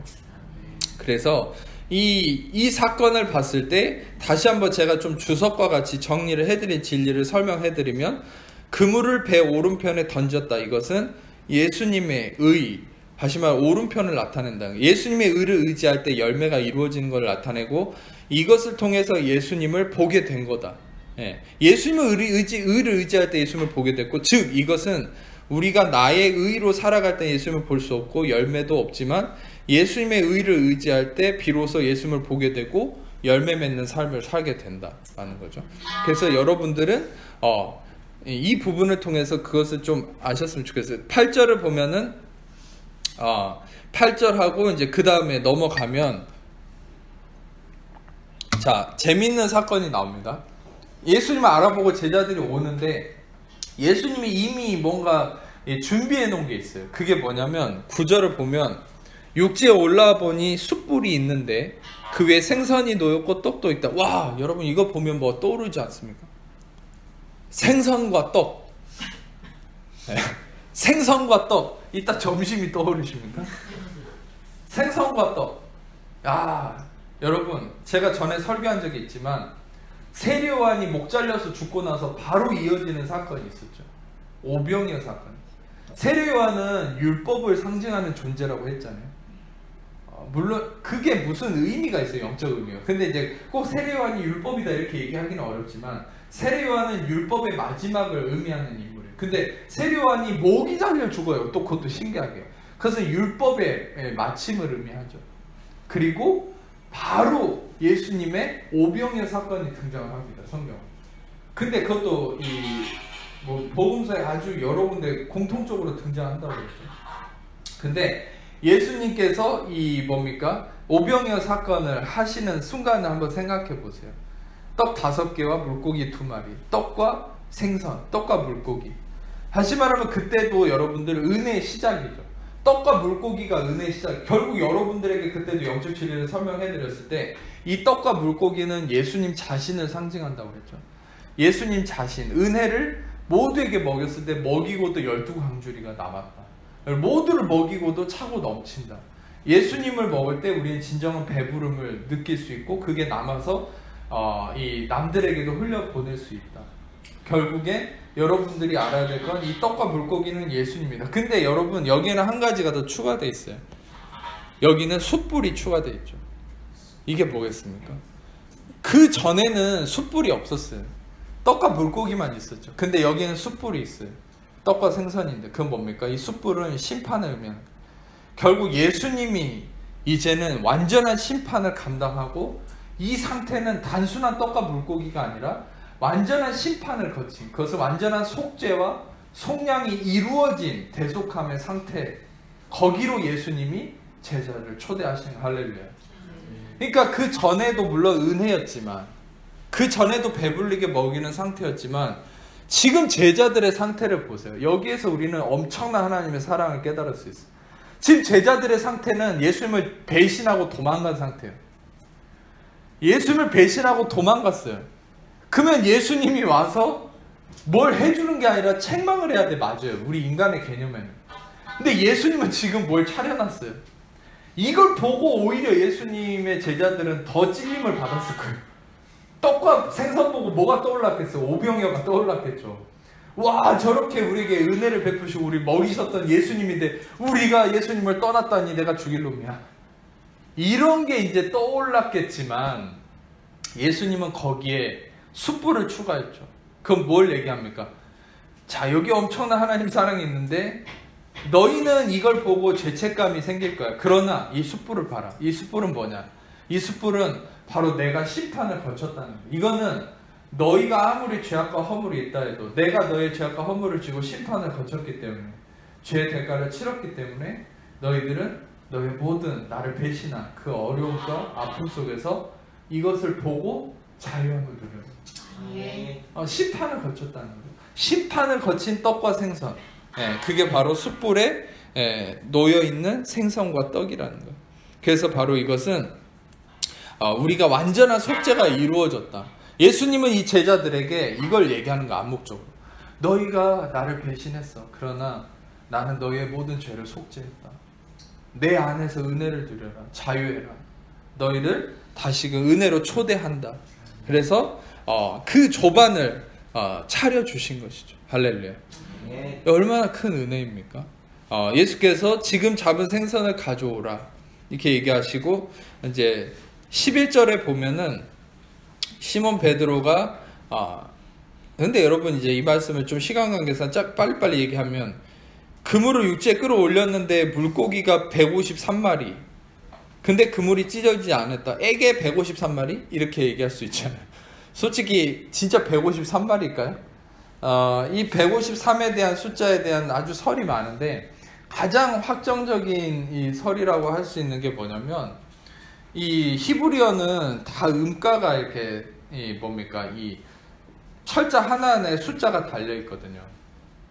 근데 그 숫자를 이렇게 이제 153에 맞춰서 분석을 하면 하나의 문장이 나옵니다. 그게 뭐냐면 이 히브리어로 아니하 엘로힘이라는 말이 나와요. 그 하나의 그 문장이. 그러니까 이 원래 그 히브리어로 이렇게 히브리어 문화권이기 때문에 히브리어로 이렇게 음가를 딱 맞춰서 번역을 하면 153이 아니하 엘로힘, 다시 말하면 내가 곧 하나님이다. 내가 전능자다라는 거.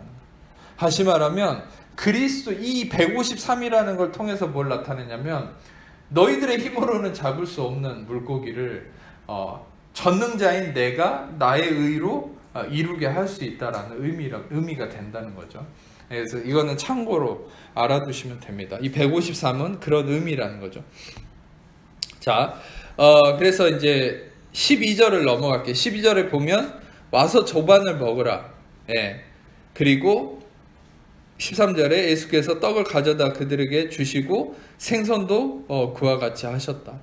제가 아까 설명은 했지만 다시 한번 좀 이거를 제가 설명을 다시 한번 읽어드릴게요. 이 말씀 12절과 13절에 이어진 이 말씀도 무엇을 설명하냐면 배신하고 떠난 제자들에게 예수님은 조반을 차리시고 떡과 생선을 제자들에게 먹이셨죠. 그리고 이것은 죄가 더한 곳에 은혜가 더 넘친다는 로마서 5장 20절. 로마서 5장 20절 아까도 인용했죠.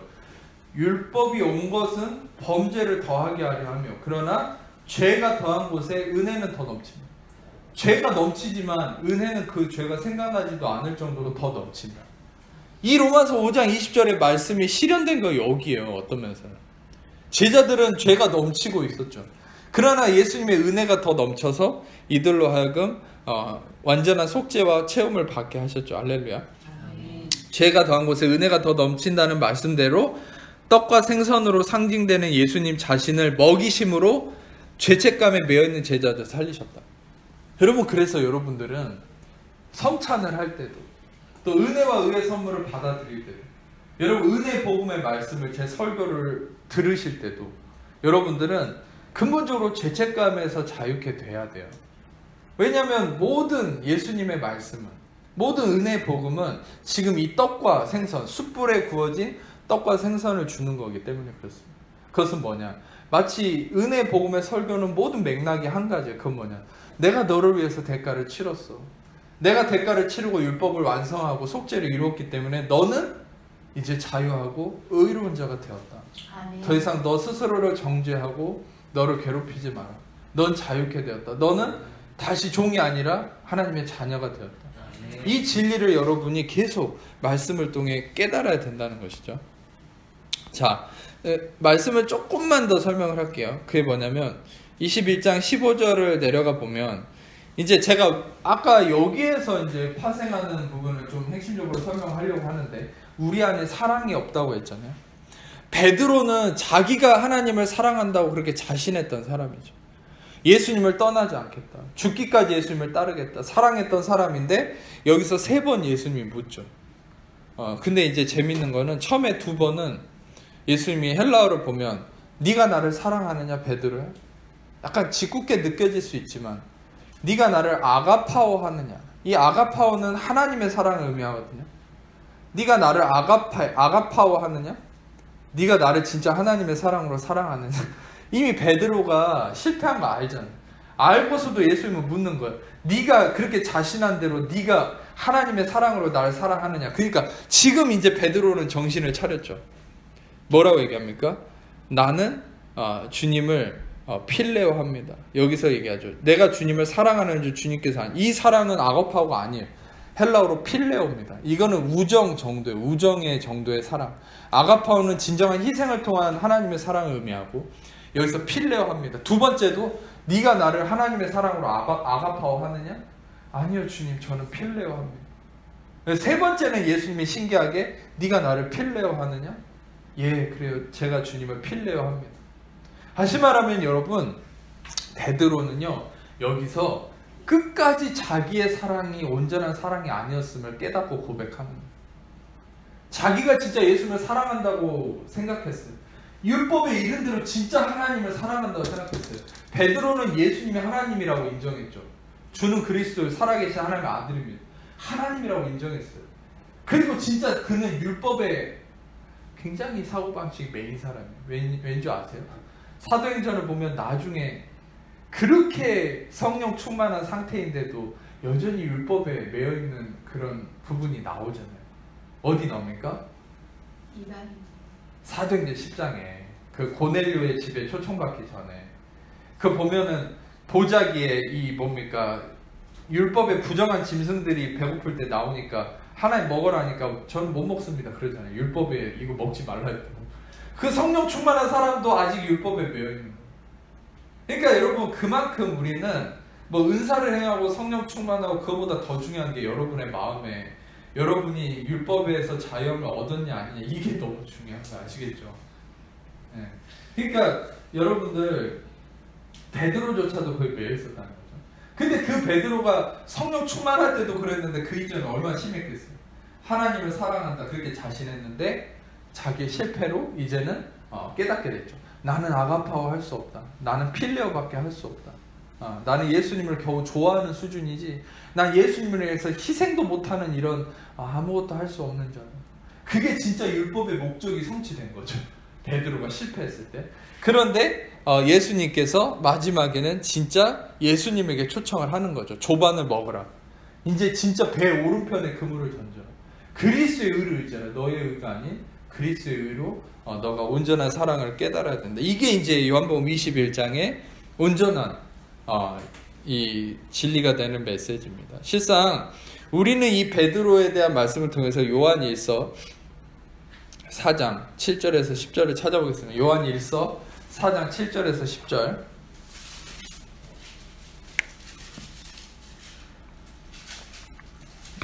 요한일서 4장 7절에서 10절. 식사 좀 늦게 하신다고 힘드시진 않죠? 실은 제가 힘듭니다 지금. 요한일서 4장 7절에서 10절 제가 배고파서. 네, 같이 읽겠습니다. 시작. 사랑하는 자들아 우리가 서로 사랑하자. 사랑은 하나님께 속한 것이니 사랑하는 자마다 하나님께로부터 나서 하나님을 알고 사랑하지 아니하는 자는 하나님을 알지 못하나니 이는 하나님의 사랑이시니라. 하나님의 사랑이 우리에게 이렇게 나타나게 되었으니 하나님이 자기의 독생자를 세상에 보내시는 그로 말미암아 우리를 살려 하시니라. 사랑은 여기 있으니 우리가 하나님을 사랑한 것이 아니요 하나님이 우리를 사랑하사 우리 죄를 속하기 위하여 화목제물로 그 아들을 보내셨습니다. 우리가 아주 매번 같이 봤던 구절이 요한일서 4장 10절이잖아요. 사랑은 여기 있으니 우리가 하나님을 우리가 사랑한 것이 아니고 하나님이 우리를 사랑하셔서 우리의 죄를 속하고 화목제물과 아들을 보내셨다. 그러니까 이게 이제 온전한 새 언약의 명목이라는 거죠. 이 요한이 어떤 사람입니까? 아까 요한복음에 등장했던, 또 요한복음을 썼던 사람이에요. 사도 요한. 근데 그 요한이 진짜 사랑이 뭔지를 깨달은 거죠. 진짜 사랑은 내가 하나님을 사랑한 게 아니라 하나님이 나를 사랑하신, 그 사랑도 감정적인 사랑이 아니라 예수 그리스도를 화목제물로 그 아들을 보내셨다. 화목제물이라는 건 전에도 얘기했듯이 화목제, 샬라밈, 다시 말하면 그 피스 오포렉스, 다시 말하면 이 샬라밈이라는 화목제는 뭐냐, 이 다른 것들이랑 다르게 이 제물로 바친 그 동물을요 태워가지고 모두가 나눠 먹어요. 그거를. 다른 거는 이제 태우고 끝나는데 이거는 모두가 나눠 먹습니다. 다른 것들은 그냥 끝나요. 그냥 태우고. 근데 이거는 나눠 먹어요. 함께 기쁘게. 그게 화목제물. 우리 모두가 예수를 나눠 먹는 거죠. 아멘. 나눠 먹는다는 게 이제 뭐 모두에게 각각의 하나님께서 풍성하게 채우신다는 거죠. 그래서 마치 이것은 예수를 모두가 나눠 먹는 건 그 오병이어랑 똑같은 거예요. 먹는데 줄어들지 않아요. 더 풍성해져. 할렐루야. 그리고 배불러요. 그게 예수님이에요. 내가 예수님 이만큼 먹었는데 옆 사람 먹을 게 없어. 이게 아니라는 거예요. 더 먹을수록 넘쳐나는 거예요. 그게 이제 화목제물의 의미예요. 그래서 예수님이 우리의 죄를 위해서 화목제물로 오셨다. 이게 진짜 하나님의 사랑이라는 거예요. 여기서 한 가지 왜 7절부터 읽었냐면, 여기서 보면 우리가 서로 사랑하자. 7절에 보면 사랑은 하나님께 속한 것이니, 그러면서 뭔가 이렇게 사랑을 강조하는 것 같죠. 그리고 실상 11절 이하도 보면은 사랑을 서로 해야 될 것을 권면하는 걸로 보입니다. 그런데 실제로 여러분들 이 말씀을 제대로 이해하려면 우리가 서로 사랑하자 요한이 이렇게 얘기하지만 마치 이 구절을 계속 묵상하면 이 구절이 어떤 맥락으로 이해가 딱 될 수 있냐면, 우리가 서로 사랑하는데 먼저 이걸 깨달아야 사랑할 수 있어. 이런 의미. 먼저 사랑은 우리가 하나님을 사랑한 것이 아니라 사랑은 이거야. 근데 우리가 서로 사랑해야 돼. 근데 그 사랑이라는 게 뭐겠니? 그 사랑은 네가 하나님을 사랑하려고 하는 그런 사랑이 아니라 하나님이 우리를 사랑하셔서 그 아들을 화목제물로 주신 이 사랑을 너가 깨달을 때 너희가 서로 사랑할 수 있어. 그 하나님이 나를 사랑하신 예수 그리스도의 사랑으로 서로 사랑해라. 사랑은 그런 거야. 이렇게 가르치고 권면하고 있는 거예요. 실상 이 요한일서 이런 책도 교회에 이제 주는 편지라고 했죠. 그러니까 편지로 이렇게 권면을 하고 있는 거죠.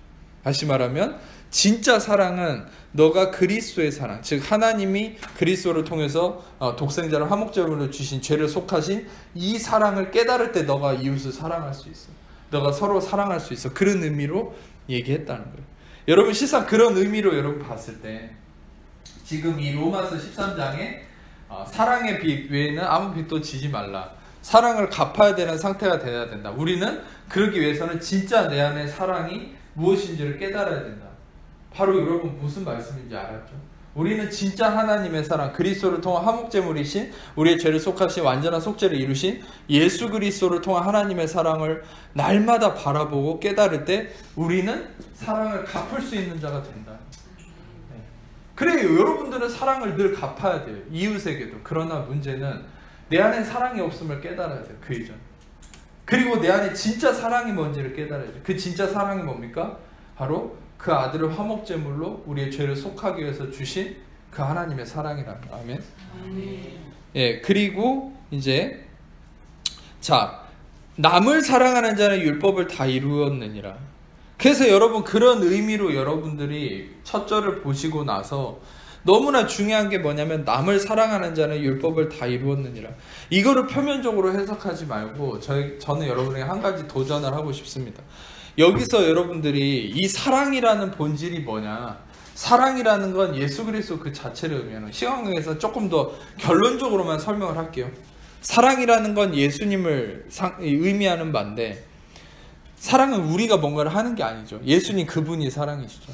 그런데 남을 사랑하는 자는 율법을 다 이루었느니라. 남을 사랑하는 자 뭡니까? 여러분이 근본적으로 남을 사랑하는 자라고 여기에 대입하기에는 우리는 부끄럽죠. 실상 진짜 남을 사랑하는 자는 누구냐? 그것은 예수님입니다. 여러분 놀랍게도 이 말씀을 저는 성령님이 그렇게 깨닫게 해줬어요. 여기 예수님을 대입해서 우리가 받아들일 때 우리가 진짜 이걸 실천할 수 있는 힘이 여기서 나온다. 이걸 내가 나한테 적용을 하면 이게 이제 아까 얘기했던 직설법과 명령법의 개념이에요. 이걸 나한테 적용해가지고 남을 사랑하는 자는 율법을 다 이루었느니라. 그래 내가 남을 사랑함으로 인해서 율법을 이루어야 된다. 이렇게 적용하면 그게 문맥이 안 맞고 맥락이 맞지 않아요. 그건 진리가 아닌 것이에요. 우린 또 실패하는 거죠. 그게 뭐냐? 우리가 진짜 남을 사랑할 수 있는 힘의 근원이 되는 말씀의 해석의 기반은 뭐냐? 여기서 남을 사랑하는 자를 내가 아니라 예수님으로 대입을 해야 돼요. 그건 뭐냐? 남을 사랑하는 자는, 즉 예수님은 율법을 다 이루었느니라. 그리고 그 아래 간음하지 말라, 살인하지 말라, 도둑질하지 말라, 탐내지 말라 한 것과 그 외에 다른 계명이 있을지라도 내 이웃을 내 자신과 같이 사랑하라 하신 그 말씀 가운데 다 들었느니라. 이 말이 뭐냐면 이런 다른 계명이 있을지라도 내 이웃을 내 자신과 같이 사랑하라 하신 그 말씀. 여러분 내 이웃을 내 자신과 같이 사랑하라 하신 그 말씀은 무엇입니까? 바로 예수님이죠. 말씀이신 예수님. 예수님은 말씀이시고 그 예수님, 말씀이신 예수님은 그 자체로 뭘 설명하고 있습니까? 우리는 이웃을 사랑하지 못하지만 예수님은 그의 제자들을 사랑하시되 끝까지 사랑하셨다. 죽기까지 사랑하셨다. 진짜 이웃을 사랑한 건 예수님이에요. 그러면 그 내 이웃을 내 자신과 같이 사랑하신 그 말씀은 무엇을 의미하는 거예요? 예수님을 의미하는 거예요. 그러니까 예수님 안에 이 모든 율법이 다 들어가 있다는 거죠. 우리는 그 예수님을 먹고 마실 때 율법을 이룬 자가 된다라는 의미가 되는 거죠. 아시겠죠? 여러분 실상 제가 왜 이렇게 말씀의 진리를 드러내냐면 여러분이 이런 말씀을 들을 때에 여러분이 진짜 이걸 실행할 수 있는 힘이 나오는 거예요. 네. 근데 여러분한테 이런 식으로 뭔가를 요청하듯이 남을 사랑하는 자는 율법을 이루었기 때문에 남을 사랑해야 돼 결국. 이런 식으로 나에게 사랑을 부담을 줘버리면, 사랑을 해야 된다는 부담을 주면 여러분도 우리는 사랑을 할 수가 없는 거예요. 예수님이 하셨다라는, 예수님이 순종하시고 이루셨다는 진리 안에 있을 때 우리는 그 진리를 먹을 때 우리는 사랑할 수 있는 힘이 나오는 겁니다. 아시겠죠?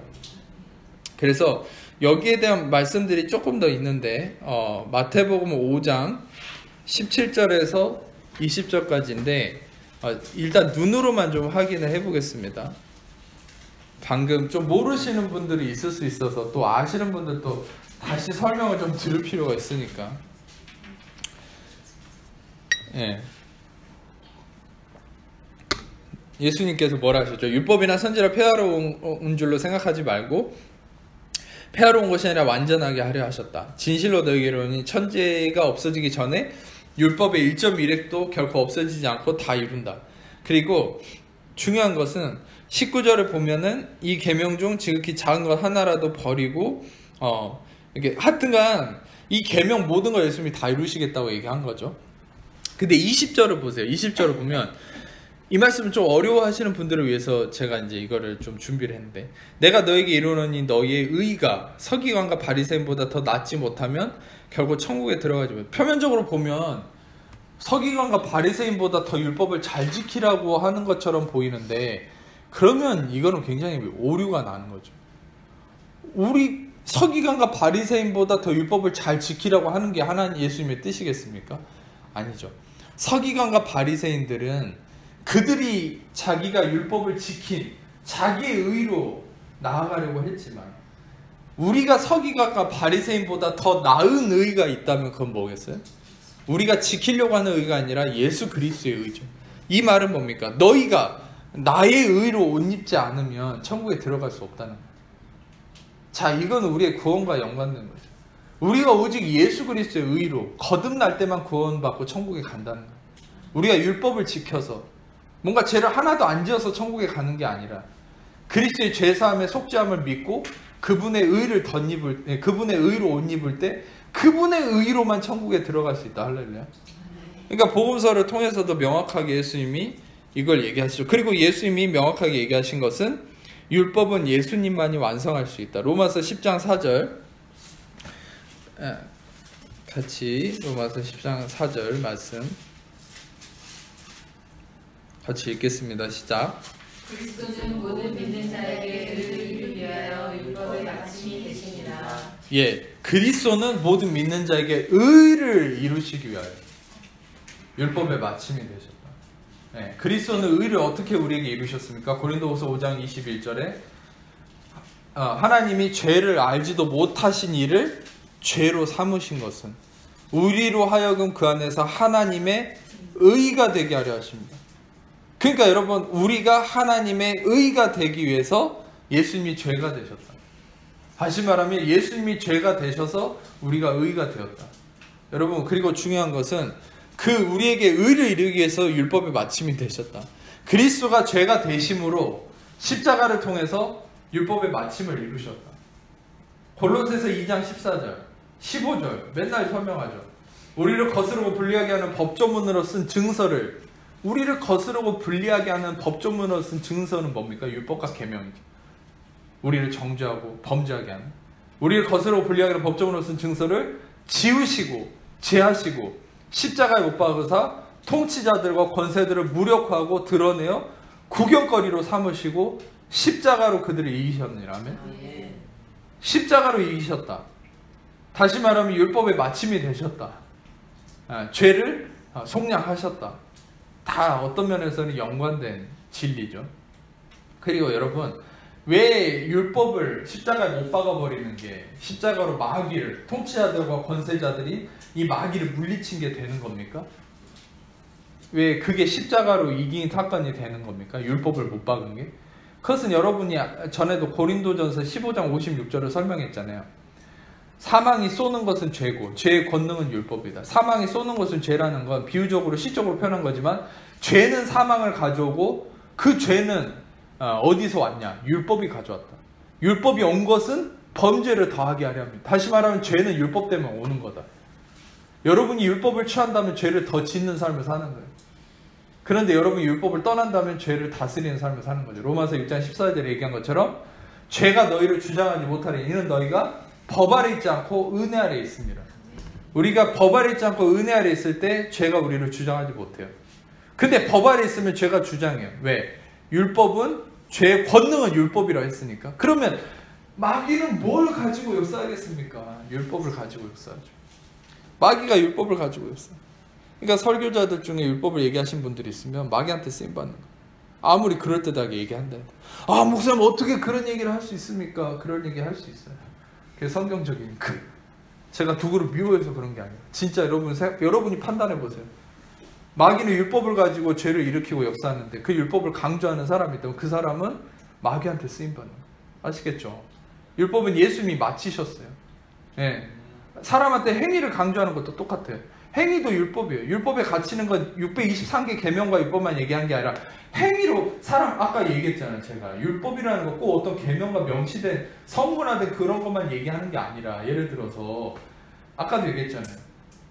피차 사랑의 비대 아무 빚도 지지 마 했다고 해서 당신 빚 졌어? 그러면 이거 말씀을 어긴 건데 이것도 율법을 가지고 정죄하는 거야. 성경에 이런 게 있으니까 당신 그대로 안 했으면 당신 죄 지은 거야. 그런 식으로 잣대로 뭔가를 들이댔다면 그거는 정죄한 거. 그게 율법이에요. 근데 그 율법을 가지고 정죄하는 사람 뭐예요? 그냥 마귀예요. 그거는. 왜냐? 예수님은 다 율법을 마치셨다고 그랬거든요. 제가 지금 설명하는 게 너무 지금 배고파가지고 지금 얼른 끝내야 될 것 같아서 정신이 혼미해서 좀 이렇게 빨리빨리 하는데 지금 나중에 설교를 다시 반복해서 들어보세요. 이게 재밌는 게 뭐냐면 지금 논리적으로 다 맞춰가면서 설명을 하고 있어요. 네. 그러니까 생각해보세요. 왜 제가 설교 중에 가끔 그렇게 설교하는 사람 마귀라고 얘기했겠어요? 그 사람이 마귀라는 게 아니에요. 지금 그 사람을 통해서 마귀가 역사한다는 거예요. 왜냐? 그 사람이 잘못됐다고 제가 험담하는 게 아니에요. 이거는 지금 비판을 위한 비판이 아니에요. 제가 한 가지만 설명할게요. 배고파서. 그게 뭐냐면 지금 백가죽이 등에 달라붙은 것 같아요. 힘이 안 나요. 목소리에. 여러분 생각해보세요. 그 뭡니까? 여러분 제가 어떤 분들은 저한테 목사님 이렇게 비판을 자주 합니까? 예수님도 비판을 하는 사람 비판받는다고 얘기했는데 남 판단하는 자는 판단을 받는다고도 얘기하셨는데 그럼 예수님도 판단받아야죠. 바울도 판단받아야죠. 여러분 예수님이 한 얘기를 분별하셔야 돼요. 예수님이 남을 판단하는 자는 판단을 받는다. 그 판단으로. 그 말을 뭐겠어요? 결국 여러분 이걸 분별하셔야 돼요. 예수님이 얘기한 남을 판단한다는 건 자기의 의로, 자기의 의에 취해서 자기의 기준으로 남을 판단하면 그 판단이 자기한테 돌아온다는 거예요. 결국.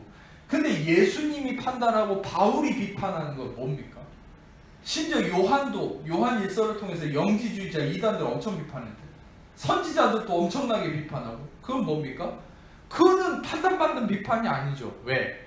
그 선지자들과 하나님의 사람들이 비판한 건 자기 의의 기준으로 비판한 게 아니라 하나님의 그리스도의 의에 복음의 진리 안에서 비판한 건데 복음의 진리 안에서 비판한 건 절대 비판이 안 돌아와요. 아시겠어요? 복음의 진리 안에서 비판한 건 비판받고 저주 받을만 하니까 저주랑 심지어는 바울을 저주까지 했잖아요. 내가 너에게 전한 복음 외에 다른 복음을 전하면 저주를 받을 거예요. 이게 뭐 때문이겠어요? 이거는 바로 그리스도의 의를 부인하는 자들, 그리스도의 의를 부인하는 자들, 그리스도의 의를 부인하는 자들의 이 부분에 대해서는 마땅히 비판받을 만하다는 거예요. 만약에 여러분들도 마찬가지예요. 여러분들 안에 그리스도의 의를 누군가가 부인한다면 그 사람 비판할 수 있는 거예요. 왜? 그리스도의 의는 모든 걸 판단할 수 있어요. 그러나 내 의로 판단한다면 그건 내가 판단을 받겠죠. 예수님 말씀처럼 그건 율법이 돼버린 거니까. 아까도 얘기했듯이 내가 남을 정죄한 꼴이 돼버리잖아요. 빚지 마, 이거 빚지 말라 그랬어요. 율법으로 정죄하면 자기도 정죄받아요. 근데 온전한 복음의 진리 안에서 그리스도의 의를 기준으로 말씀을 가지고 잘못된 걸 얘기한다면 그거는 비판받을 거리가 아니죠. 그건 오히려 생명을 선포하는 거니까. 아멘. 그러니까 이런 거를 제대로 알고 제 설교를 들으셔야 돼요. 제가 왜 성령 안에서 저렇게 비판을 할까? 그리고 방금 설명했잖아요. 어떤 특정 목사나 어떤 누군가를 가리키고 그 사람을 험담한 게 아니라 생각해 보세요. 율법은 죄를 일으키고 죄의 권능은 율법이고 마귀를 죄를 짓게 하려는 목적을 가지고 율법을 이용하는 거고. 아시겠어요? 그러면 그 율법과 행위를 가지고 사람을 정죄하는 사람은 어떻게 됐습니까? 그 사람은 마귀한테 쓰인 거예요. 그러니까 여러분들이 그거를 잘 분별을 하세요. 제가 누군가에게 감정이 있는 게 아니에요. 뭐 결국 저한테 뭐 와서 따져도 저는 할 말 없습니다. 자기가 찔리나 이렇게 생각하겠죠. 어찌됐든 여러분 중요한 것은 이제 말씀을 마무리하겠습니다. 이제 제가 말씀의 이 부분을 하나만 더 설명할게요. 로마서 5장 21절. 이 부분 조금 중요해서 로마서 5장 21절을 한번 같이 읽어보겠습니다. 시작.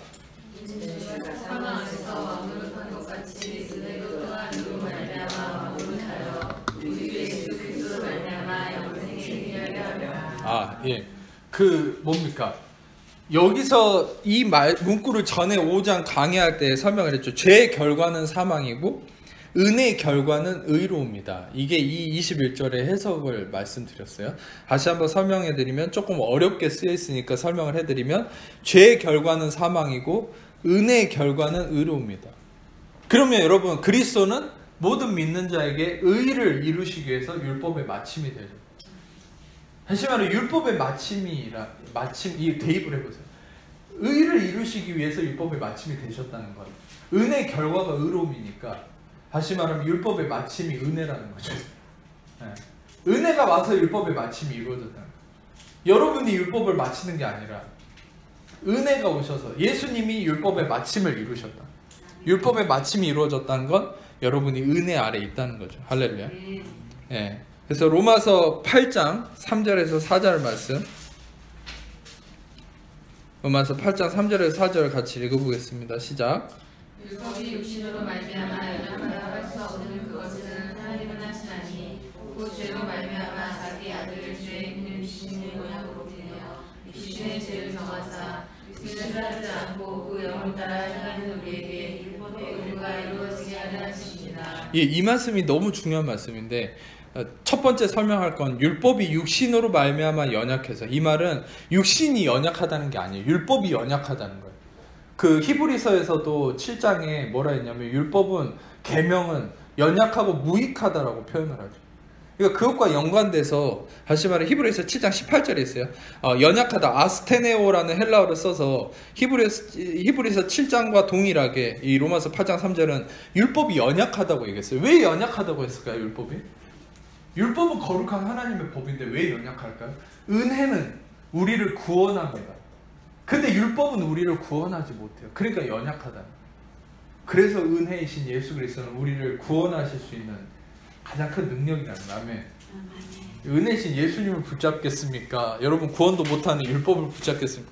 율법을 붙잡는다는 건 내가 구원하겠다는 건데 아니라는 거죠. 은혜이신 예수님이 여러분을 구원하시는. 그러니까 그 예수님이 힘이 있고 율법은 연약하다. 근데 율법이 육신으로 연약해서 육신으로 말미암아 연약해서 할 수 없는 것을 하나님은 하신다. 곧 죄로 말미암아 자기 아들을 죄 있는 육신의 모양으로 보내서 육신의 죄를 정하사 율법의 마침이 되게 하셨죠. 그리고 4절, 육신을 따르지 않고 영을 따라 행하는 우리에게, 영을 따라 행한다. 여기서 페리파테오, 그 갈라디아서 5장 16절에 나온 것처럼 페리파테오, 성령을 따라 행하라. 그러면 육체의 욕심을 이루지 않는다. 성령을 따라 행한다. 여기서 이 영을 따라서 행하는 우리에게 영에 의해서 사는 삶, 이게 무엇이겠습니까? 성령과 동행하는 삶. 이게 바로 성령님의 인도하심 안에 있는 삶이라는 거죠. 네. 성령의 인도하심. 우리는 성령의 인도하심을 벗어날 때가 있어요. 언제요? 아까 베드로처럼 자기 옛사람에 취해서 자기의 힘과 의로 살아갈 때, 그때 우리는 성령을 벗어나는 거예요. 성령을 벗어나 있는 게 막 이 뜨거움이 없거나 막 뭔가 이 아침에 뭐 일어났는데 뭔가 이렇게 뜨거움이 안 느껴지고 막 신비로움이 안 느껴지고 성경을 읽을 때 찌릿찌릿함이 없으면 성령의 감동이 없는 겁니까? 아니죠. 이걸 기준으로 생각해야 돼요. 내가 나의 힘이 아니라 그리스도의 은혜에 취해서 나는 할 수 없고 그리스도만 의지하는 믿음으로 살고 있다면 여러분 성령의 인도하심 안에 있는 거예요. 근데 하나님, 아까 베드로처럼 제자들처럼 예수님은 안 보이고 오로지 내 목적에만 취해가지고 내 힘으로 내 의로 나아가고 있다면 여러분 성령을 벗어나는 거예요. 근데 이제 성령을 따라 행하라, 이 말은 뭐예요? 성령에 따라, 여기서 영을 따라 행하는 우리, 그건 뭡니까? 그리스도의 의에 이끌려 사는 삶, 성령에 이끌려 사는 삶이라는 거, 수동태거든요. 여기서는 카타라는 이 말을 쓰고 있는데, 이 사람에게는 율법의 요구가 이루어진다. 율법의 요구란 말이 조금 이상하게 번역이 된 거예요. 헬라어로 보면 율법의 디카이오마 이 말이 뭐냐면 율법이 의롭다고 선포한다. 다시 말하면 우리는, 자, 이 말씀이 엄청 중요한 거예요. 여러분이 아무리 죽어라고 노력해서 율법을 잘 지키려고 해도 율법은 여러분 정죄합니다. 너 그거밖에 안 돼. 너 이것도 실패했잖아. 그런데 우리가 나는 할 수 없어. 그러나 나는 살인자예요. 나는 가늠했어요. 나는 도둑질했어요. 나는 실패했어요. 그러나 나는 나를 위해 속죄하신 예수님을 의지합니다. 예수님의 의를 의지합니다. 그러면 그 예수님의 의를 의지할 때 우리는 성령의 인도하심 안에 거하는 거고, 그런 자를 율법은 뭐라고 선포하냐? 율법이 심지어 율법이 우리를 그래 넌 의롭다라고 선포한다는 거예요. 그게 디카이오마, 노모스 디카이오마. 다시 말해 율법의 요구가 이루어진다. 플레로 성취되었다. 다시 말하면 율법의 의롭다고 선언함이 우리에게 성취된다는. 예, 여러분 그래서 우리가 성령을 따라 행하는 삶은 나의 의가 아닌 그리스도의 의, 은혜 복음의 진리 안에서 그리스도가 이루심을 의지하고 나아가는 삶이 성령의 인도하심이고, 성령의 인도하심 그 그리스도의 의 안에 있을 때 우리는 율법을 어긴다 해도 의롭다함을 인정받는 거예요. 진짜. 여러분 그래서 우리는 율법을 어긴다 해도 의롭다니까요. 여러분이 이걸 아셔야 돼요. 여러분 율법을 저는 어긴 적이 별로 없어요. 그런 분들을 위해서 따끔한 일침을 드리자면, 모든 걸 다 지켰다 해도 당신은 항상 어기고 있는 게 있습니다. 안식일을 어겼습니다. 그것도 죽음에 달하는 가장 중요한 율법. 안식일을 어기면 죽이거든요. 근데 그 안식일을 어겼다는 게 근거가 뭐예요? 안식일은 율법의 유대 달력에 의하면 토요일이 안식일인데, 로마인들의 콘스탄티노스 황제에 의해서 로마에 공인화된 기독교가 될 때 안식일이 주일로 바뀌었잖아요. 부활하신 예수님을 기념하려고. 그리고 부활하신 예수님을 기념하는 날이 주일인데, 그 주일이 원래 부활하신 날이 안식 후 첫날이에요. 그럼 안식일은 원래 언제라는 말이에요? 토요일이라는 말이에요. 토요일날. 우리는 안식 후 첫날 부활절을 항상 주일로 기념하기 위해서 주일을 우리가 안식일로 삼는 거예요. 그러면 율법에 의하면 우리는 안식일을 매 순간 어긴 거죠. 그렇다고 여러분 토요일날 예배 드리시겠어요? 예배는 항상 주일날인데. 그러면 우리는 어떤 순간에도 내가 율법을 다 지켰다라고 인정할 수 없는 거죠. 그럼 우리는 율법을 어겨도 날마다 의로운 거예요. 할렐루야. 그러니까 이렇게 쉽게 비유를 드리는 거예요. 좀 재밌게. 그래서 여러분들이 율법을 통해서 내가 뭔가를 지켜서 의롭다, 이런 생각이랑 하지 마세요. 여러분 그리스도를 통해서 의로워진 겁니다. 아까도 얘기했듯이 예수님이 죄가 되셔서 여러분이 의가 되신 것이죠. 아멘. 자, 이제 마지막으로 이것만 딱 이제 나누고 마칠게요. 로마서 13장으로 돌아가면, 자 10절에 보면 사랑은 이웃에게 악을 행하지 아니하나니 그러므로 사랑은 율법의 완성이다. 이게 아주 단순하지만 중요한 진리가 있어요. 사랑은 이웃에게 악을 행하지 아니한다. 이걸 또 행위로 받아들이면, 아 내가 악을 행하지 아니해야 된다. 악을 행하지 않습니까? 여러분 자녀들에게 하는 걸 보세요. 제가 율법처럼 여러분한테 정죄해 볼게요. 자녀들 하는 거 보세요. 남편들한테 한 거 보세요. 악을 행하지 않았습니까? 죄송합니다. 너무 정죄인데. 가장 큰 정죄를 드렸네요. 근데 여러분 생각해 보세요. 우리는 그래서 이 부분을 나한테 적용하기 어렵다는 거죠. 사랑은 악을 행하지 않는다. 이게 무슨 말이겠어요? 이거는 이 사랑은 예수님을 의미하는. 그러니까 예수님은 이웃에게 악을 행하지 않는다. 그러므로는 결과를 나타낼 때 얘기하는 바죠. 접속사. 그러므로 예수님은 이웃에게 악을 행하지 않기 때문에 결과적으로 사랑이신 예수님은 율법의 완성이 되십니다. 네. 율법의 완성은 예수님입니다. 저는 그래서 이제 이거만 얘기하고 마칠게요. 여러분 그래서 성경을 여러분 이런 말씀을 보면 좀 여러분들은 어떤 면에서는 저 목사는 은혜복음 설교하니까 성경을 저렇게 해석하네? 아니면 성경을 너무 저렇게 막 이렇게 자기식으로 해석한 거 아니야? 여러분 생각해 보세요. 이걸 표면적으로 사랑은 이웃에게 악을 행하지 않는 거니까 사랑은 율법의 완성이니까 사랑하셔야 됩니다. 이게 자기식의 해석인지, 지금 제가 예수님을 대입해서 얘기하는 게 자기식의 해석인지, 뭐가 자기식의 해석인 거예요? 실상 여러분 아까도 설명드렸죠. 성령님은 성경 안에서 예수님을 드러내는 게 성령님의 목적이라고요. 여러분 성령님의 목적에 부합하는 게 뭔지를 생각해 보세요. 여기서 사랑을 내가 해야 되고 내가 사랑에 부담감을 갖는 게 성령님의 목적이시겠습니까?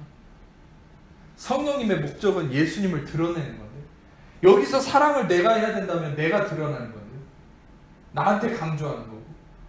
근데 여러분 예수님이 드러나는 거면 바로 그게 성령님의 뜻이겠죠. 맞습니까? 예수님의 의가 드러나는 거고, 예수님이 하셨다는 걸 드러내는 게 예수님의 의고, 그것이 성령님의 뜻인 것이죠. 그럼 뭐가 자기식의 해석이겠습니까? 결국 성령님의 뜻을 벗어난 게 자기 인간의 해석이죠. 근데 여러분, 저는 오히려 제가 성령님의 뜻대로 말씀을 나눴다고 믿습니다. 여러분 인정하든 말든. 예. 예. 아멘 안 하셔도 괜찮아요. 제가 그렇게 믿는다고요. 제가 성령님의 뜻대로 했다고 믿어요. 인정하든 말든. 어찌됐든 성령님이 예수님을 드러내기 때문에 여러분들 이 말씀처럼 예수님은 이웃에게 악을 행하지 않는다. 이 이웃은 나도 포함되는 거예요. 예수님 여러분에게 선을 행하십니다. 아멘. 예수님 한 번도 여러분에게 해를 가하지 않아요. 여러분 상황이 안 좋게 돌아가는 것 같고 상황이 어려운 것 같아 보여도 이걸 기억하세요. 예수님 여러분에게 한 번도 해롭게 한 적이 없는 분이세요. 해롭게 하지도 않을 뿐더러 그분은 선을 행하시는 분이세요. 결과론적으로 그분은 율법을 이루신 분이기 때문에 할렐루야. 이루셨다.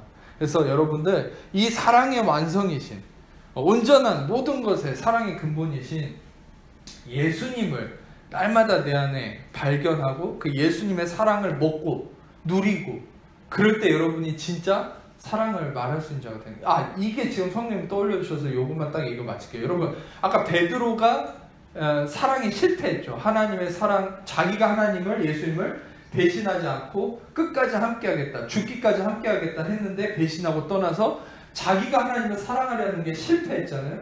근데 그 실패한 베드로에게 예수님이 와서 자기를 먹이셨죠. 숯불 핀 곳에 구운 떡과 생선을 먹이셨죠. 그 속죄함을 통한 예수님을 먹이셨죠. 속죄함을 이룬 예수님을 먹이셨죠. 베드로에게. 예수님은 그 베드로에게 그걸 먹이고 베드로가 그 속죄함에 예수님을 먹고서 어떻게 됐냐. 나중에 베드로 전서를 보면 베드로는 근데 요한복음 21장에서는 필레오밖에 얘기를 못하잖아요. 사랑을 얘기하지 못해요. 부끄러워서. 자기는 사랑이 실패했다는 거예요. 근데 예수님의 속죄하심을 먹고 진짜 예수님의 사랑을 경험한 거죠. 맞습니까? 요한복음 21장에서 진짜 예수님의 완전한 용서와 사랑을 경험하는 거예요. 베드로는. 근데 베드로전서는 뭐를 얘기하냐면 베드로전서 한번 그만 찾아보겠습니다. 베드로전서 2장입니다. 2장.